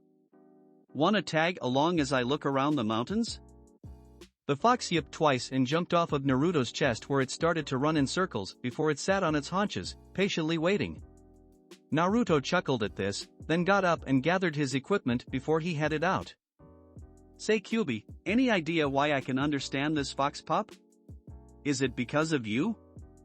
"Of course you stupid mortal, I am a fox after all," Kyubi boasted. "Fluffy woke up on the wrong side of the cave today it seems," Naruto mentally said with a teasing tone. "Bite me." Naruto smirked and affixed his Bakken before he looked at the fox kit. "We need a name for you, Yuki, yes that will be your name. Do you like that Yuki?" The fox yipped happily while its tail wagged back and forth in excitement. Naruto nodded and headed out of the cave with a smile, his new partner tagging along. An hour into the journey, another cave was found, but instead of scrolls it was filled dry wood. Mentally noting this cave, he would come back when he had a sled of sorts so it could be transported to his main cave. Just as they were about to leave, the snow started to pick up outside which made Naruto sigh. Guess it's going to be one of those days. Just as he was about to sit down and wait for the storm to subside, he felt something calling him. A pull on his conscience. Yuki yipped in concern as it saw Naruto start to walk into the storm, but it reluctantly followed the samurai to wherever he was going. Hours passed, and the storm didn't let up, in fact, it got worse. As Naruto walked in a trance-like state, not a word was said until a growl snapped him out of it. With quick thinking, Naruto ducked just as a claw passed overhead then jumped back and put a hand on his Bakken. "Yuki, hide, I got this." The fox yipped and started to burrow in the snow while Naruto closed his eyes and focused on his surroundings. All of a sudden, the Bakken was drawn almost in a blur as it blocked another swipe of a claw. The snow cleared a little at this moment to show Naruto what he was facing. A very hungry Arctic wolf, drool coming out of its mouth, and its beady, black eyes were filled with bloodlust and hunger. Naruto took a deep breath, pushed the claw aside, and followed up with a quick jab in the eyeball. Sadly, the wolf caught the Bakken in its jaws and flung Naruto into a nearby rock face. As our protagonist grunted in pain as the sharp rocks pierced his armor and dug into his back, he looked at the wolf again and noticed something else within its eyes. A need to protect or guard. But guard what? Naruto thought, then quickly ducked and jabbed the tip of the Bakken in the wolf's jaw, which made it howl in agony. As the wolf stumbled back, Naruto took advantage and decided to try one of the techniques he just recently started to practice. He sheathed his Bakken, then got in a horse stance and waited for the wolf to charge. Once it did, Naruto quickly drew his practice sword and attempted to force ki through it. To Naruto's horror, nothing resulted, his eyes widening as the wolf continued to rush towards him. Before darkness overcame him, Naruto could only say what was on his mind at the time. "Oh shit." The wolf slammed Naruto's body harshly against the rock face to where the breaking of some bones could be heard. However, instead of Naruto simply falling onto the snowy ground as the wolf retreated, the snow and ice under Naruto's feet cracked and opened up which made him fall into the deep crevasse below. Yuki sadly whimpered as it saw Naruto fall. The wolf, however, smirked. It knew its job was completed. With a glow of white, the wolf disappeared into thin air. Unknown. Naruto groaned as he awoke, then gasped at the last thing he remembered. As he sat up, however, he was confused at his surroundings. For one, it was warm, and two, the place looked like a home built into a massive cavern. "What is this place?" Naruto questioned, then looked himself for injuries. Finding none, he stood and decided to check the place out. As he did, he looked up to see where he came from, but nothing could be seen. Naruto shrugged and went down the hallway to his right. What he found attached to this was a small bedroom and a massive forging area. Heading back to where he fell, he took the left hallway and found more bedrooms and a room filled with decaying, ancient scrolls. When he went back to where he began, he attempted to go through the front corridor when he was suddenly pushed back by an unknown force. Confused, Naruto tried a couple more times before he knew that getting in was impossible. Whatever is in there must be important. He muttered, then shrugged his shoulders. Well, looks like I'm going to be here a while, but what will I do for food? Look behind you, dumbass. Kyuubi rolled his eyes at his container's stupidity. Naruto did and rubbed the back of his head in embarrassment. Oh, what do you know, a kitchen and an exit to the outside. Curious, Naruto went out through the exit, but upon looking around he knew that he wasn't where he used to be. Why? All Naruto could see is a snow-covered forest and the ocean in the distance, but as he looked up, Naruto saw that he fell quite a distance. The mountain chain was high above him to the point where he knew he couldn't climb up. Although saddened by the turn of events, Naruto's samurai training kicked into high gear and he decided to make the best out of the situation. Well, I better start hunting and reading those scrolls if I ever want to get out of here. Journal Entry 1, Day 7. 7 days have passed since I awoke in this place. From the scrolls, I found that a famous swordsmith once lived here, but as to the name I am unable to read it as the scrolls are badly decayed. On another note, the forest is filled with various creatures which have helped me keep my food supply in the positive.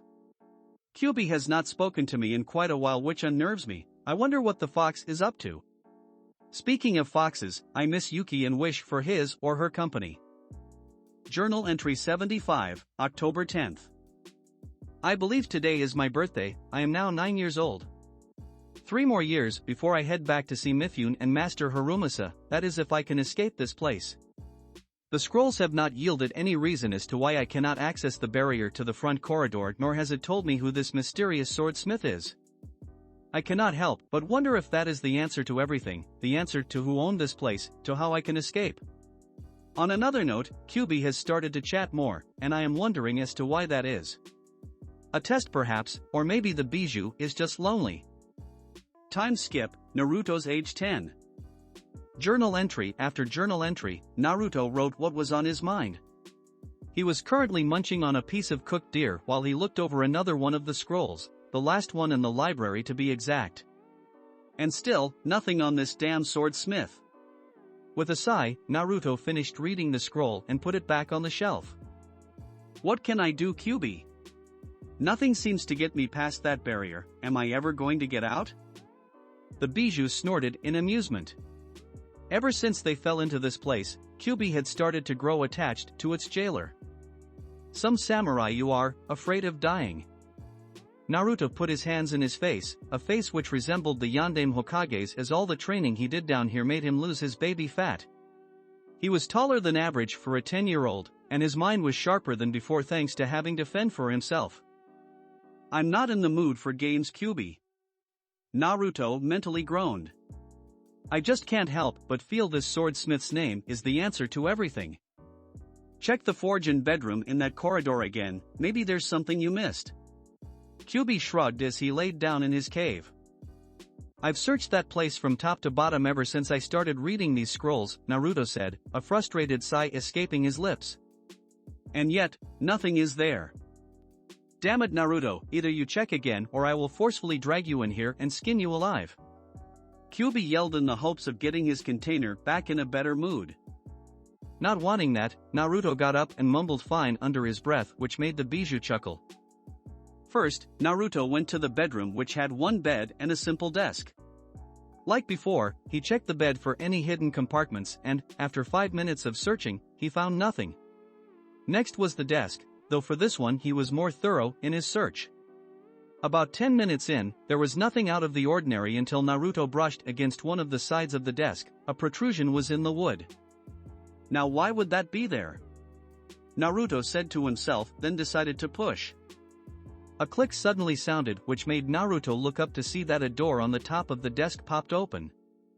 With haste, he opened the compartment the rest of the way to find a well-preserved note. Confused, Naruto picked it up and read what was on it. To anyone who finds this, my name will still be a mystery until one thing is done, one thing which has not been done since I made my last sword, then fell ill soon after. Now, you may have questions on why you arrived here or why a wolf suddenly appeared in a blizzard, but I'm sure your intelligence will prevail. My final sword is my finest work, it is sentient, can cut through almost any material, and will not receive any damage so long as you take care of it like your own son or daughter. Go to my forge and light it. If you already read my library, then this will be but a simple task. Stick to the path you have forged, good luck. Naruto put the note back where it was and quickly ran to the forge only to realize he had no wood, or an axe to cut any. He almost facepalmed when he remembered he had those new ki attacks. As he ran out to the forest, Naruto laughed then smiled. Now it makes sense, the wolf was a guardian of this place and was simply testing my resolve. I cannot wait to see what is behind that barrier. The Kyuubi chuckled at its container's excitement before it decided to take a nap as it knew its work was done. The time nears my container, and the events that happen during my test will either propel you to greatness or put you in darkness for eternity. The fox thought before it dozed off. For Naruto, it took almost 2 hours to get enough wood so that the forge could stay lit for a while, but thanks to the scrolls in the library, Naruto knew how to make a fire and how to get the forge up to temp. Once the fire was lit, the large bellows were used to increase the temperature of the flame. After another hour of adding wood and getting it up to temp, Naruto was sweating as the heat in the room was intense. Although exhausted, he looked around the forge area to see if anything was out of the ordinary, but so far he was out of luck. Tired, Naruto went to rest on the side of the forge only to feel one of the stones on the chimney and press inwards, followed by the sound of a mechanism unlocking. Looking around once more, Naruto soon found an indent in the cavern wall. Upon pushing the small space open, Naruto gasped at what was inside, a simple-looking scabbard for a katana. It was blood red, was polished to a shine, and on it was kanji which spelt out a name. A name which Naruto gasped at, a name which was in Iron Country's history. Even Kyuubi couldn't believe what it was seeing. Masamune/Masamune. Naruto and Kyuubi yelled out at the same time. After getting over his stupor, Naruto rushed to the front corridor intent on seeing if he was allowed to enter. If the blade is sentient, then so can the scabbard. Naruto said stoically as he slowly advanced towards the barrier he was denied access to before. I was led here for a reason, and now that reason will be found. With a deep breath of resolve, Naruto took one step into the barrier, and then another to find that he had made it to the other side. With a smile, Naruto walked the rest of the way, which led to a massive room that was made out of white marble. In the center of the room was an altar, and on it laid the katana which went with the scabbard. The blade was polished steel and the hand grip was blood red like the scabbard, but had black leather lacing around it in a crisscross pattern. A silver handguard was also added which was carved with elegant designs. To the right of the room was what looked to be a casket of sorts that had writing engraved into the lid. Without a thought, Naruto advanced towards it, already having an idea who was buried inside.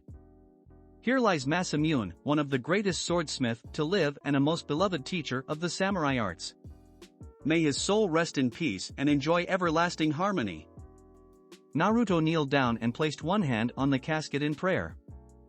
Thank you Masamune for crafting such a fine piece of art, but fear not, as I will use it to protect those around me and vanquish any who dare harm them and the Bushido way. Naruto sadly stated. Your library has filled me with the knowledge of the ancient ways of the samurai, once before ki even existed, and the many tales of your students and of your life. May you rest in peace Masamune. After a minute, Naruto stood and slowly advanced on the katana. Once up close, there was another inscription on the blade which was almost invisible to the naked eye. Hanjo it read. With a deep breath, Naruto grasped the handle, then felt a pulse of energy which blew his shoulder-length hair back and made his eyes widen.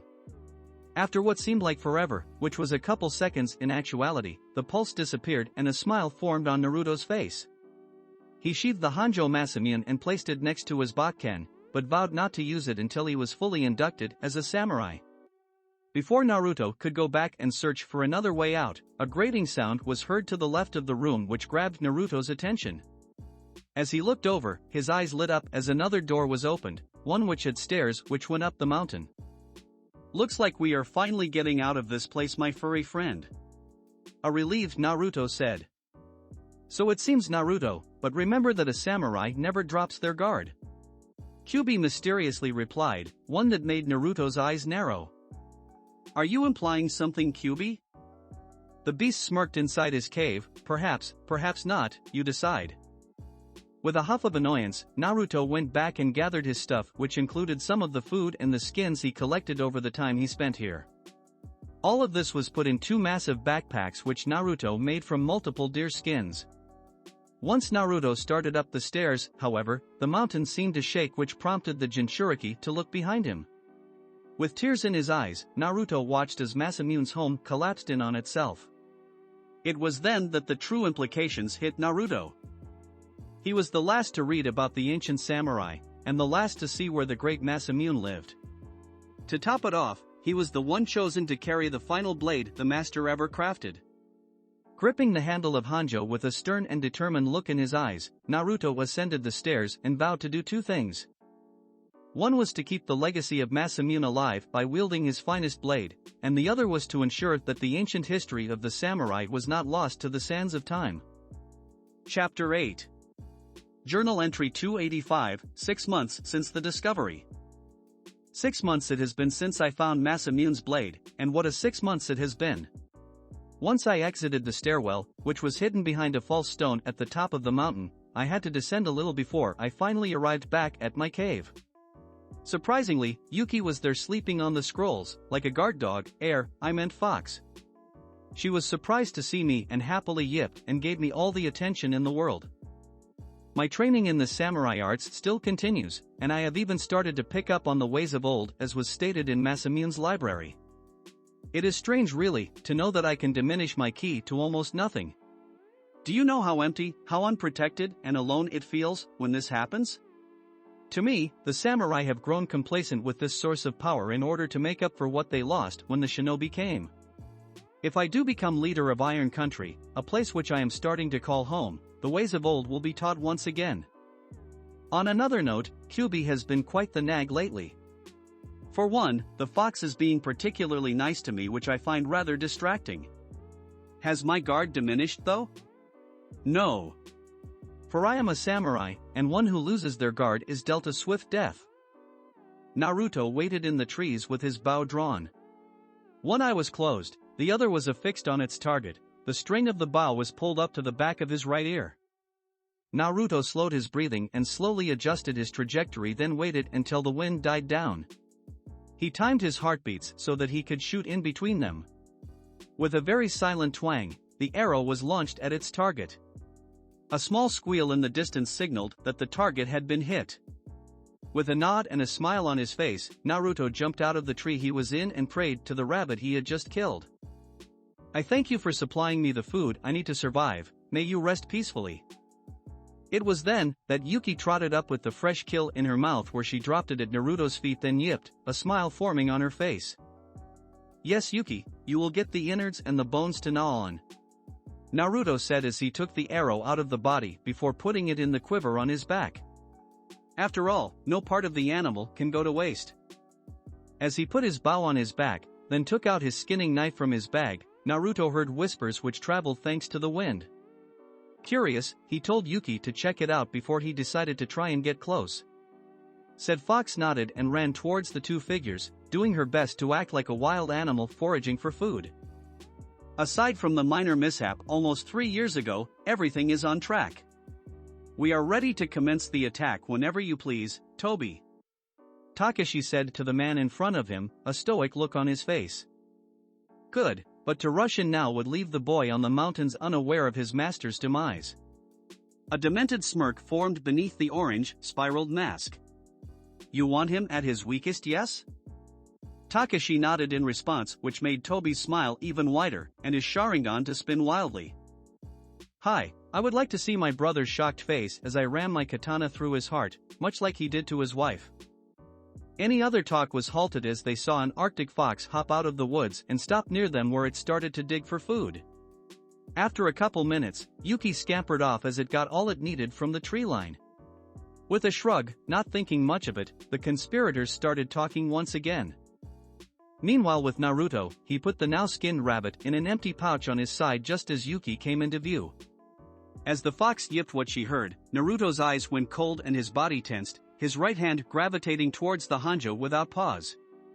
With a silent, cold gaze to Yuki, Naruto jumped into the trees and decided to get as close as possible. The fox understood the message, "Stay here." Yuki heard something about my master and katana, I hope it isn't what I fear. After a couple minutes, Naruto brought his ki down to minimal, almost non-existent levels, and watched the two talk. Once he saw the man in the orange mask, however, Kyuubi went off. "That's the bastard who controlled me. Kit, whatever you do, do not face him." Naruto silently nodded but memorized the person so that if they met again, he would at least be somewhat prepared. The other person gave Naruto a shock as he remembered him from what his master said about his past. "That's Master Harumasa's brother. What is he doing here, and why is he with the man who ruined my and Kyuubi's life?" As Naruto stopped his thoughts to listen, Takashi let out a chuckle before he responded to whatever Tobi said. "I know you want the boy to yourself as he holds the final key in your plans, but with the war that is about to come, I get first dibs. If he dies, you will just have to postpone your plans." The number of years for the Kyuubi to reform is unknown. Tobi's eyes narrowed in anger. "Don't make me kill you where you stand. Better yet, just remember who taught your followers the shinobi way." "Fine, I rough up the boy a bit then transfer him over to you." Takashi replied with great disdain, though he had no choice but to comply. "Just remember that once I become leader of Iron Country, nothing will stop us from taking over the elemental nations." The orange-masked man nodded then looked at where Naruto used to be at. "A certain fox has overheard, you know what to do." With that, Tobi left via Kamui. As Naruto hopped from tree branch to tree branch, he cursed and quickly motioned for Yuki to follow him. "I need to prepare, knowing that masked bastard was an Uchiha, I was likely found out." Kyuubi grinned in its cave, a note to Mifune and Fukui wouldn't hurt either. Naruto simply nodded as he arrived at his makeshift home where he quickly sat down and wrote out 2 notes before using some sinew to tie them to Yuki. "Yuki, I need you to go as fast as possible to where Mifune and my master is. They will either be in the leader's tower or a tea shop." He pushed his companion along. "Now go." The fox looked at Naruto and yipped in acknowledgement before it sped off down the mountain. Once Yuki was gone, Naruto started to meditate on possible ideas and what enemies he would face. After 10 minutes, he got up with a grin and started to prepare even though he had little resources to make traps with. If these guys know shinobi tactics, then it wouldn't hurt if I did a little deceiving myself. Though not honorable, I must use my environment to my advantage. And with that, Naruto got to work. Iron Country, Village Tea Shop. It took about half the day for Yuki to run down the mountain, but once she did she quickly scampered through the gates which took the guards for surprise. Why? It was rare for an Arctic fox to suddenly run into human territory. The only reason it did was either one of 2 things. 1, it was being chased, or 2, it was a familiar to someone.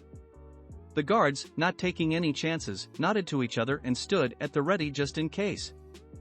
At the tea shop, Mifune and Fukui Harumasa was enjoying their tea while they reminisced about the past even though some of it was grim.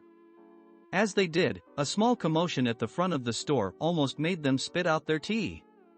Luckily, they swallowed the scalding hot beverage before they could. As they got up and walked to the front of the store to see what all the hubbub was about, they saw a scared fox which was ready to be skinned by the owner of the store. "Stay your hand!" Mifune roared out, which silenced the place. The owner nodded and set the poor animal down, which quickly hid behind Mifune's legs. It did give a slight peek, make that death glare, at the owner, however, before Yuki hit again. The leader of Iron Country chuckled at the act, then picked up the fox only to notice notes tied to its back. "Now what is a fox doing all the way over here?" Mifune thought aloud, then he smiled as he knew who did. Is Uzumaki-san your master?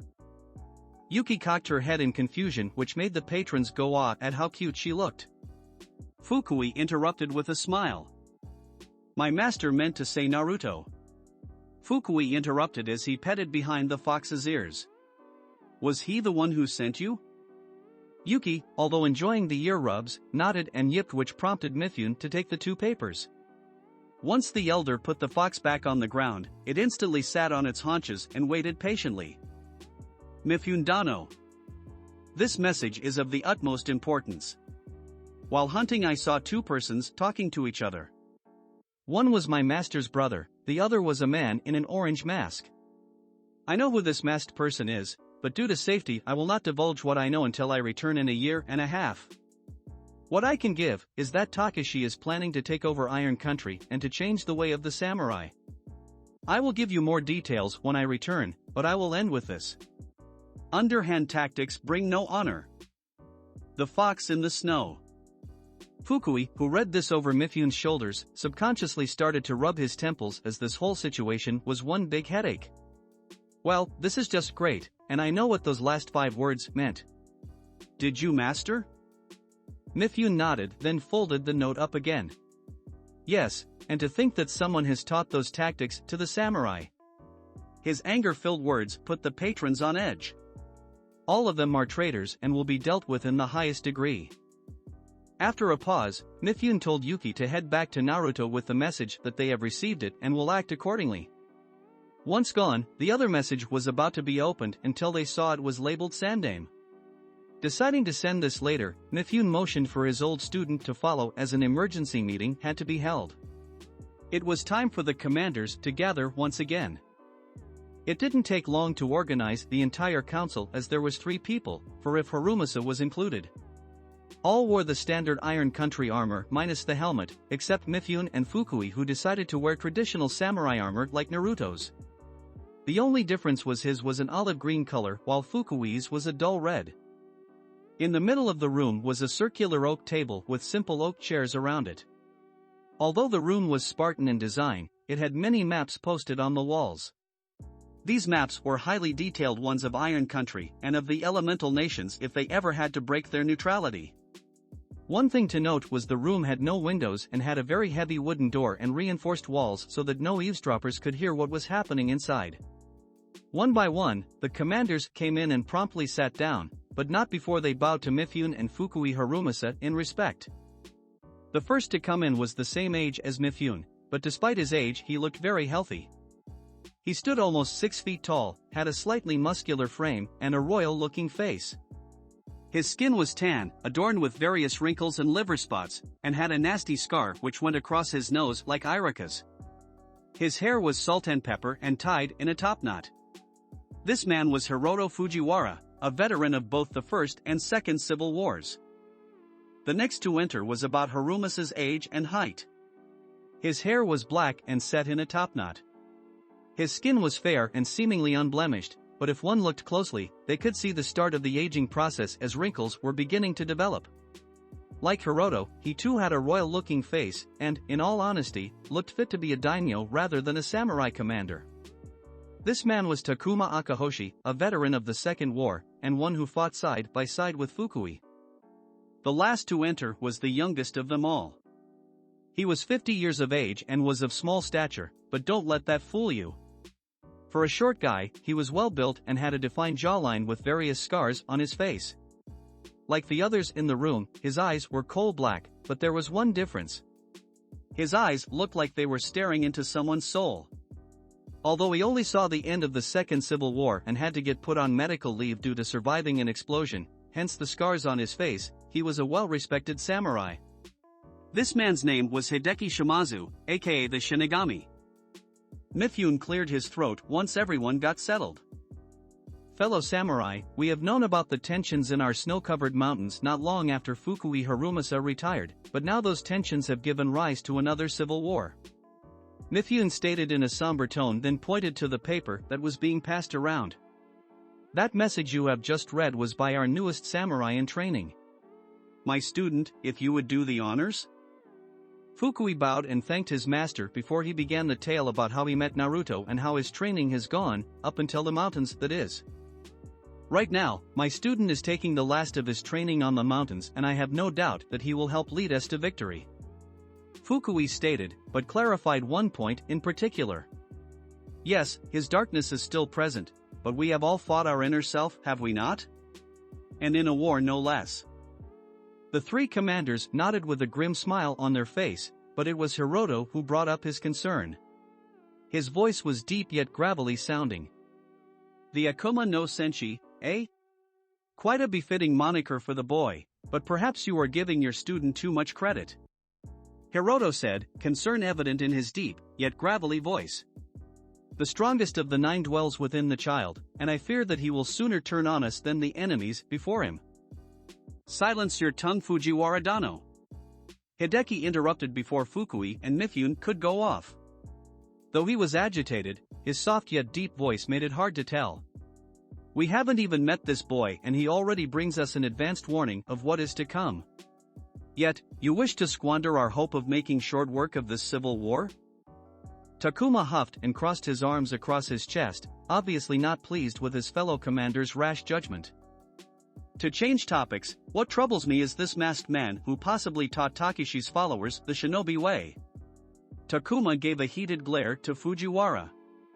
You fail to realize, Fujiwara, that the boy grew up in a shinobi village and is trained, no less, how to counteract their tactics. Out of all of us, you and Mifune are the only ones to actually fight a battalion of them. Hiroto grumbled, and looked at the ceiling as he knew he was beat, an act which made Mifune and Fukui smile. For the latter, that smile soon turned into a sigh as he knew what he had to do. Commanders, Master, or General, I know I have been retired for some time, but I humbly ask that I be reinstated. This earned shocked expressions from everyone else in the room. I simply wish to teach my student as the war erupts so that when the icy talons of death finally take me away, his full transformation will be complete. Mifune recovered first by leaning back into the seat knowing the decision he was about to make wouldn't be easy. If this is to go after your brother, I cannot allow it as revenges. God damn it, Master. Fukui interrupted and leveled his cold eyes at Mifune. I have studied Bushido ever since I could read and continued to do so even after I cowardly ran away from my burning home. And do you know what I regret most about that day, other than I could have fought to protect my parents and brother? A heavy silence fell over the meeting room, the only sound being the retired samurai taking a deep calming breath. My biggest regret is not killing my brother in the Second War. He said, his voice cold yet filled with determination. It led to the death of my wife and years of traversing the elemental nations with that painful memory in my skull. Mifune looked at the floor in sadness as he thought back to his own past and couldn't help but agree with what his student said. Mifune understood that he was perhaps a bit too quick to judgment when it came to Fukui. After a moment of silence, the elder stood, which prompted the others to follow along. Although not the meeting we hoped for, it would be in our best interest to stay vigilant as gathering a mass force will only lead Takeshi to know we are onto him. Dismissed. As the commanders walked out of the door, Fukui and Mifune looked at each other, their eyes showed the many burdens they carried to get where they were today. A simple nod by the Iron Country's leader made a small smile come to Fukui's face, but it was brief. As master and student parted ways, Mifune couldn't help but feel stupid for saying what he did. He hoped that his words would not pull their bond apart. With Naruto.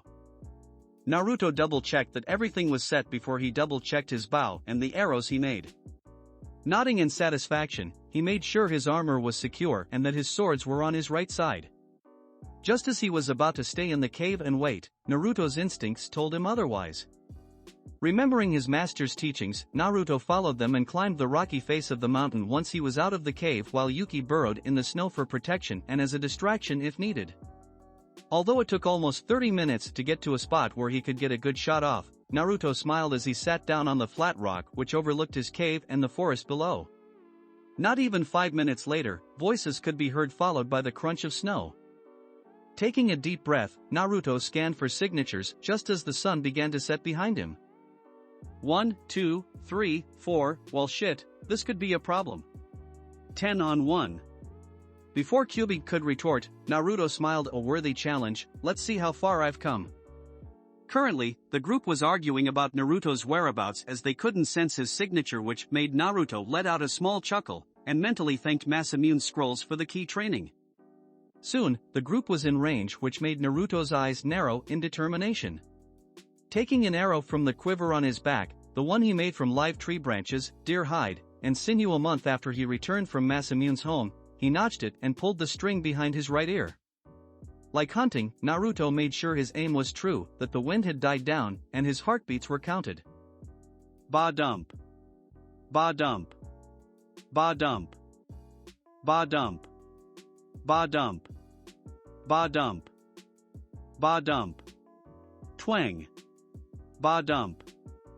The arrow was now in the air, and headed towards its first target. Konoha, Hokage office, hours later. The sun had almost set, which meant Nagato was about to head home for the night.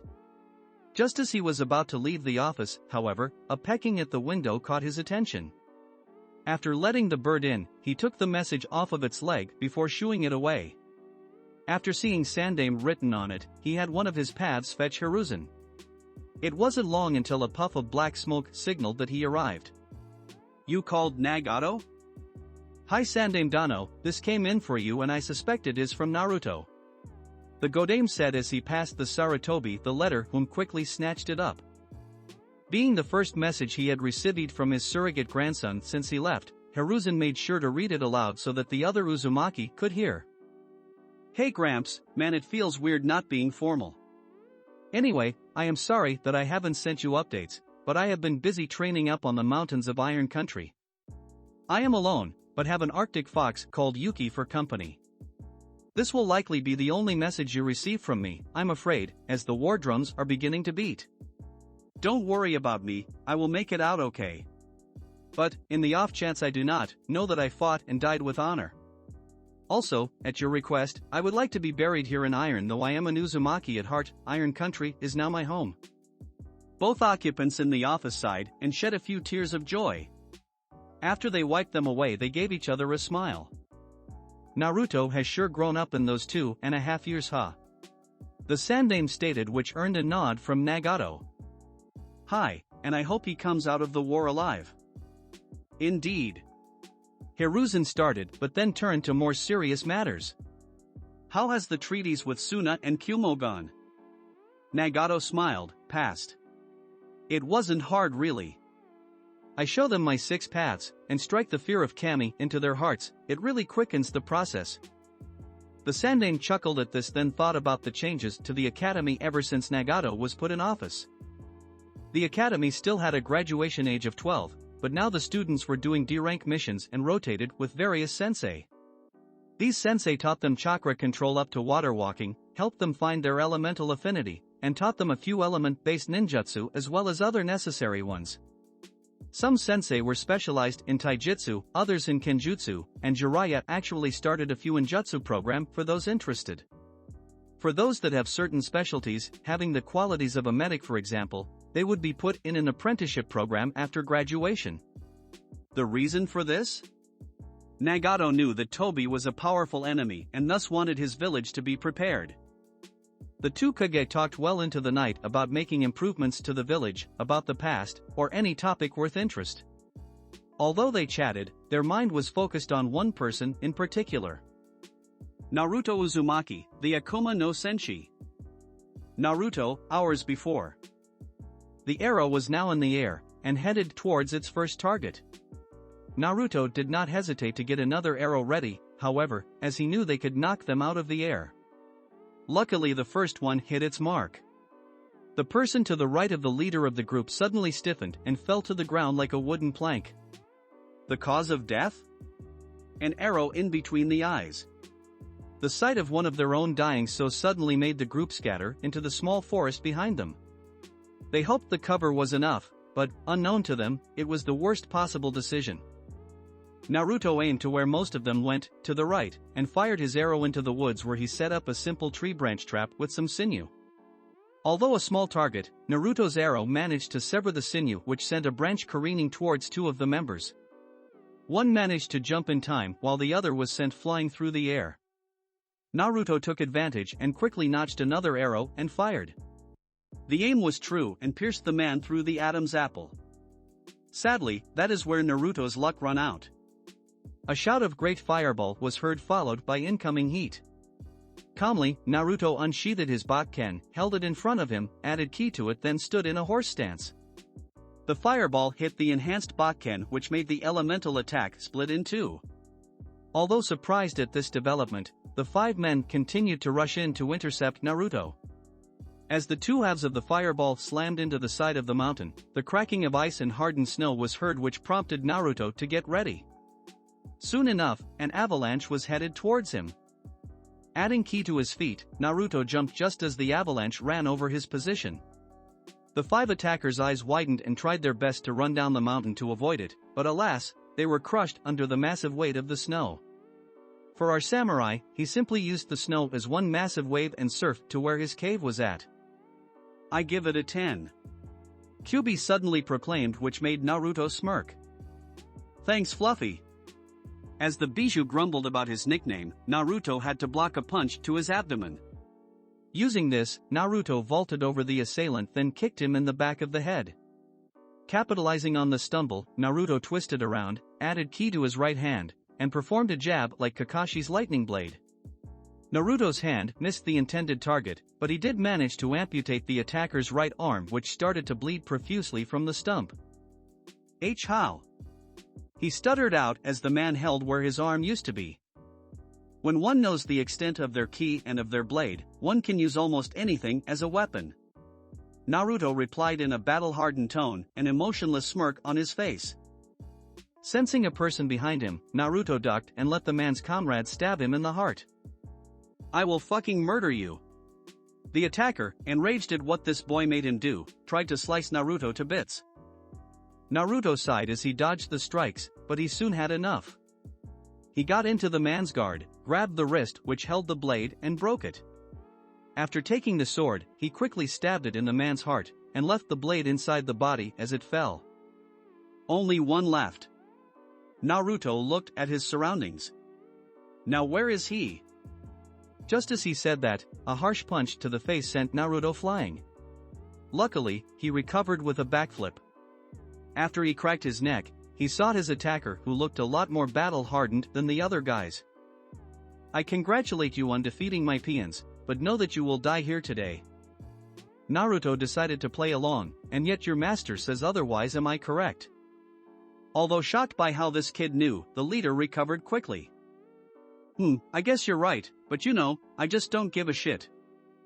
Kyuubi, I may need some help here. Yeah, I hear you, not like I got anything better to do. Not yet at least. The Bijou thought with an evil smirk at the end. The leader quickly drew his katana to the point where Naruto almost couldn't track it. Luckily, he could and blocked it with his Bakken. Seeing this made the leader smirk. Ah, you're just a samurai in training, though you don't use your katana. Why? Honor dictates that I do not use such a weapon until my master passes me. Naruto grunted as he struggled to push the attacker's sword away. Plus, why would I sully such a nice blade with a weak man such as yourself? The attacker froze in anger, which made Naruto smirk. He decided to use one of his master's lines as he parried the sword, and smashed the pommel of his Bakken into the man's face. Emotions can distract you from the fight and possible dangers around you. Following up with the attack, Naruto got around to the leader's backside, added ki to his Bakken and sliced. A massive gash opened up which spurted blood, and made the man gasp in pain. An act which also made the man come to his senses.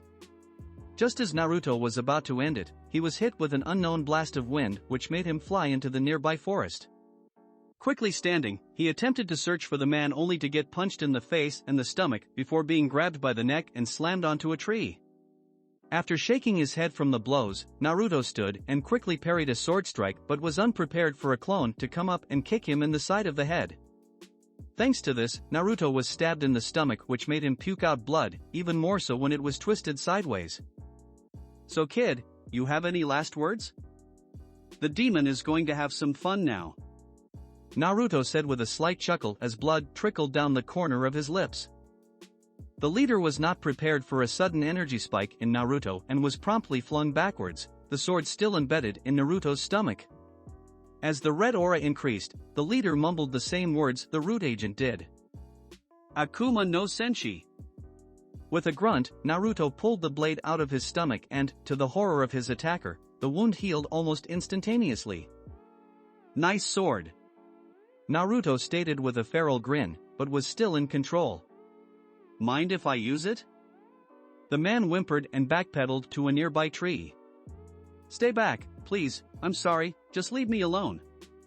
Naruto shook his head as he slowly advanced. Cowardice is not the way of Bushido, and do you know what happens when one breaks that code? The man nodded though his body still shook. Not thinking straight due to fear, the man pulled out a tanto which was strapped next to the katana which Naruto now held. Without a thought, the man stabbed himself in the stomach and slit it open. The man screamed in agony, but it was silenced as Naruto loped of his head. You have been forgiven. Naruto sighed and tried to deactivate Kyuubi's aura, but nothing was working. Kyuubi, what are you doing? I told you to not let your guard down, boy. The fox let out a small chuckle. Now for your true test of loyalty. Naruto gripped his stomach in pain as Kyuubi's influence got stronger.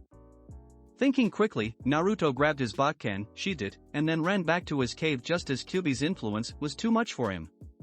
With that, Naruto passed out and found himself in his mindscape. Mindscape? Why Kyuubi, I thought you wanted to turn over a new leaf. Naruto demanded as he stumbled up to the cave. I told you, boy, this is merely a test to see if you're worthy to take my power and for us to fully cooperate in the future. Kyuubi let out a feral smirk. Now, be a good boy and let me take over. Naruto looked at Kyuubi with a lost expression, one which broke the Biju's heart as it knew that a lot of rebuilding would need to be done after this. It was here that Naruto suddenly had images of his first kill and what recently took place. Although he tried to fight the influence by reciting Bushido over and over again, nothing seemed to work. Just as the Kyuubi was about to fully take over, a flash of yellow was seen in front of the cave which made the Biju grin. Ah, the Yondaime has come to visit. I knew I sensed another signature inside the boy. Minato narrowed his eyes and quickly placed a seal on his son to stop the Kyuubi's chakra from taking over. Once done, he turned to face Kyuubi. You better have a damn good explanation, Kyuubi, before I seal you up so tight that you won't even be able to move a damn muscle. Naruto groaned then gasped at seeing his father. Dad? Minato looked at his son then his eyes widened in shock as he just realized what he was wearing. Naruto, my son, why have you not become a shinobi? Didn't the village treat you with respect like I wanted? Said person shook his head, no, but I am happy with becoming a samurai, father. And Kyuubi was only testing me so that I can fully access its chakra without harm. The Yondaime blared at Kyuubi, is this true? The beast nodded, hi, and it pained me to do that to your son. Kyuubi glanced sadly at Naruto. And I know that it will be a while until he forgives me for what I recently did.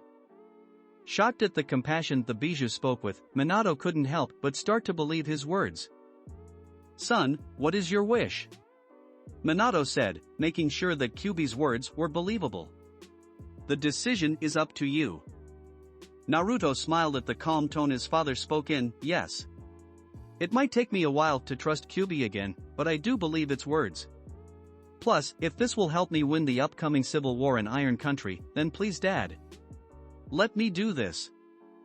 Minato sighed then walked up to the Kyuubi, looked at the seal on its neck, and tweaked it so the beast had free rein. Once done, he stepped back and smiled when a flash of red appeared beside him. Just in time, Kushinaheim. You're about to watch our son become the perfect Jinchuriki. Kushina blinked then smiled at what Naruto was wearing. Well, our Sochi turned into a lady killer, he looks so cute dressed in that samurai armor. The Uzumaki paused then glared at Minato. Oh Minato? Explain to me why our Sochi is a samurai and not a shinobi. The Namikaze gulped and backed up a little knowing that an Uzumaki temper was not to toy with. Needless to say, he gave a brief response based on what Naruto had already told him. The Kyuubi roared and lunged at Naruto, who rolled under the massive fox. As he rolled, he grabbed one of the tails, which proved fruitless as he found himself smashed through a couple trees. Another roar made Naruto look up from the crater he was in, his eyes widening in response as Kyuubi was ready to bring a paw down upon his head. Like a splinter, Naruto jammed his ki-enhanced Bakken into the paw before it could land, which made the Bijou roar in agony. Pissed, the Kyuubi shot a stream of flames out of his mouth to incinerate the forest Naruto was hiding in. Knowing it was his mindscape, Naruto imagined a wall in front of him which protected him from any damage. Steeling his nerves and tightening his hand on his Bakken, Naruto dismissed the wall and added ki to his legs as he ran towards Kyuubi. As the two made eye contact, both could feel each other's emotions. Naruto's was filled with determination, yet sorrow at what he was doing. Kyuubi's, to Naruto's utmost surprise, wasn't filled with anger, but with pride and a deep sadness. "I'm sorry, Kyuubi," Naruto whispered as a tear ran down one of his cheeks, knowing his attack would bring immense pain to the Bijou. With a frown, Naruto jumped into the air and quickly unsheathed his Bakken, which sent a wave of ki directly into Kyuubi's eyes. Although the Bijou prepared for the pain that was to come, he didn't expect his container to aim for the eyes. To make it even worse, Naruto took his Bakken and impaled it into his back. The Kyuubi's agonized roar shook the mindscape, which made Kushina pause in beating Minato up, and Naruto to quickly jump off the Bijou's back, red chakra in his grasp. "Do you know how much that hurt?" Kyuubi yelled, pissed that he couldn't see. "Now pull, you stupid mortal, and don't let up. If you lose, I take over. If you win, you gain access to my powers, but you will need to train in them." A short pause. "Did I mention you could also die in this process?" Naruto's eyes glistened with determination. "I don't care if I perish, but know that I will give my all." The beast nodded and the tug of war began. Kushina, who just got done beating Minato for his stupid promise, lifted her husband up from the ground so that they could watch their son do what many thought was impossible. For what seemed like hours, the two struggled for dominance. At some points, Kyuubi's chakra almost took over Naruto entirely, which made Minato and Kushina hold each other tightly. Luckily for them, he increased his ki output and tugged harder each time, which brought control back on his side. Getting his vision back slightly, Kyuubi looked down at his container with a sad expression. "I hope you take advantage of what I am about to do, and for what it's worth, I am sorry for taking advantage of you this day." As Naruto tugged again, his eyes widened as he felt no resistance. "Did the Kyuubi just do what I think it did?" Not taking a gift horse in the mouth, Naruto let out a roar as he pulled with all his might. Soon, the red aura was floating in the air of the mindscape like one massive sun. It was then that Naruto noticed Kyuubi's skin and bone-looking frame. "Kyuubi, no, what have I done?" he whispered as tears started to form. "Don't feel bad, as I will recover by time your training is over," Kyuubi said in a weak voice and mustered the best smile it could. "For now, learn to harness that power for your benefit." The Bijou took a deep breath and said one final thing before it went to sleep. "Kurama is my name, Kit, and again I am sorry for what I have done today." Naruto walked up to Kurama and placed a hand on his snout with a sigh. "I know what you had to do, Kurama. I may not like it, but I know that in time all will be forgiven." Seeing that it was over, Minato and Kushina walked up to Naruto and gave their son a hug. It was here that Naruto finally felt what it was like to be in a parent's embrace. To him, it was the best feeling in the world. As they walked away from the cave where Kurama was resting, Naruto started to tell his parents about his life so far. Although disgusted by what the villagers did, they were happy that Naruto found a path that he enjoyed. "Sochi," Kushina said in a motherly tone as she stroked Naruto's hair, "although we will be leaving soon due to us running out of chakra, we want to know that no matter what you do we will always be proud." Minato nodded, "Hi, and if you want to take up your master's surname, that is fine by us." Naruto's eyes widened as he never mentioned that. "You may have not said it outright, but it was implied." Minato squeezed Naruto's right shoulder with a smile. "Go on, son, it is time for you to wake up while it is our time to vanish from this plane of existence." Naruto cried tears of joy as he hugged his parents one last time. "Thank you for everything, Kasen, Tusan." Both kissed Naruto on the forehead and said the same thing before they disappeared. Show the world what the Akuma no Senshi can do. Goodbye, Sochi. Naruto woke with a gasp and sputtered as he felt something wet on his face.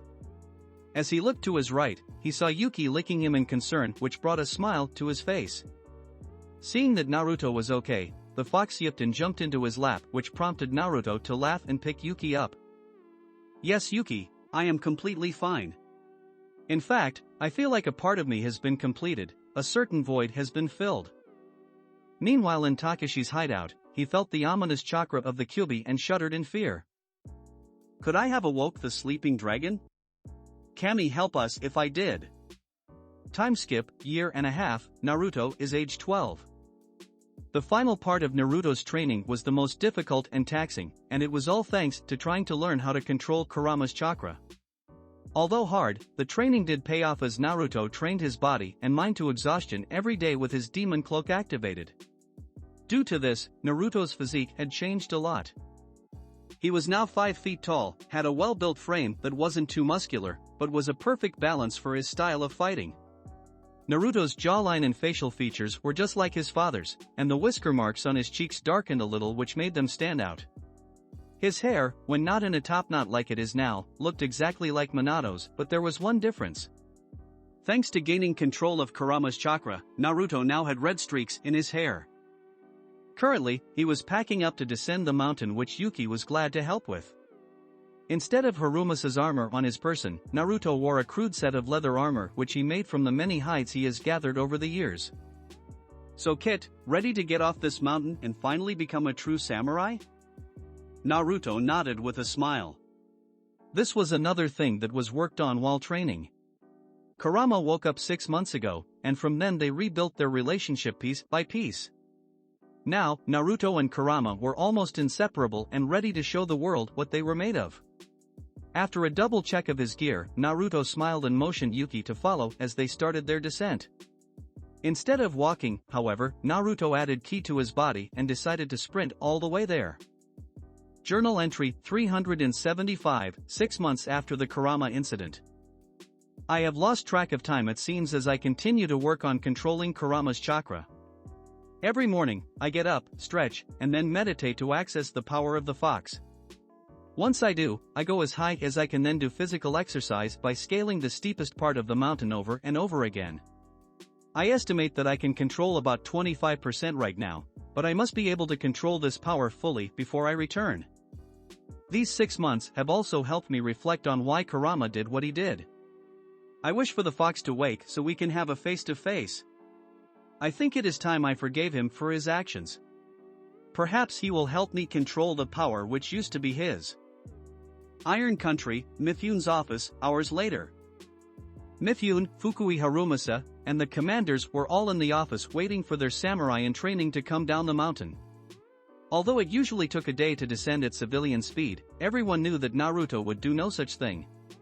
And, as if their prayers were answered, a knock at the door was heard. Enter. Mifune proclaimed with a smile as he recognized the signature behind the door. Naruto opened the door and blinked in shock at the 3 others in the room. Quickly recovering from this, he closed the door behind him, then bowed to those he did not know. The commanders smiled at this, then looked at Mifune, who nodded as he decided to start the ceremony. As the leader went up to Naruto, his eyes widened as he noticed the katana the Uzumaki had. Dear Kami, how did you find the lost blade of Masamune? All the elder samurai quickly snapped their gaze to Naruto, which made said person blush in embarrassment.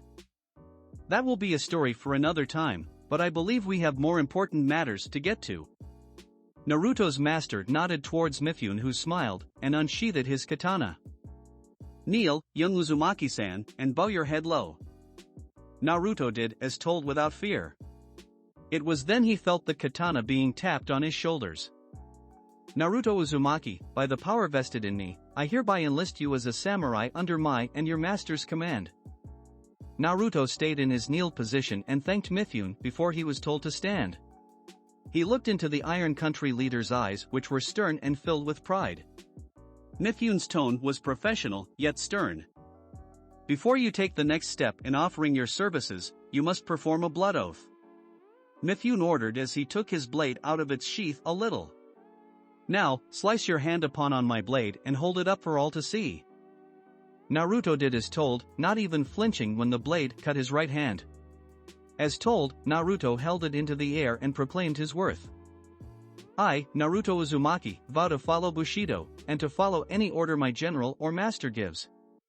I will protect Iron Country with my mind, my body, and my soul. If I so perish as a result, a great honor it would be. On my blood I swear. Mifune nodded and sheathed his katana before motioning Fukui forward. With a smile, he walked in front of Naruto and took the bakken from his sash and replaced it with a simple wakizashi. Master and student looked each other in the eyes, both held pride and a deep sense of loyalty. By the power vested in me as a master, I hereby congratulate Naruto Uzumaki on passing his training with flying colors. Fukui warmly said as he patted Naruto's shoulders. Your warrior's path has just ended, but now a new one begins. Make all of Iron Country proud. Naruto smiled and nodded, then was motioned in front of Mifune once again. Now we can't have a new samurai go out in that crude armor, he said with mirth, then motioned behind his desk. Go on, fellow samurai, try your new armor on. Naruto nodded, then looked at the armor, which was an exact replica as the one his master gave him many years ago. Instead of red, it was olive green like Mifune's.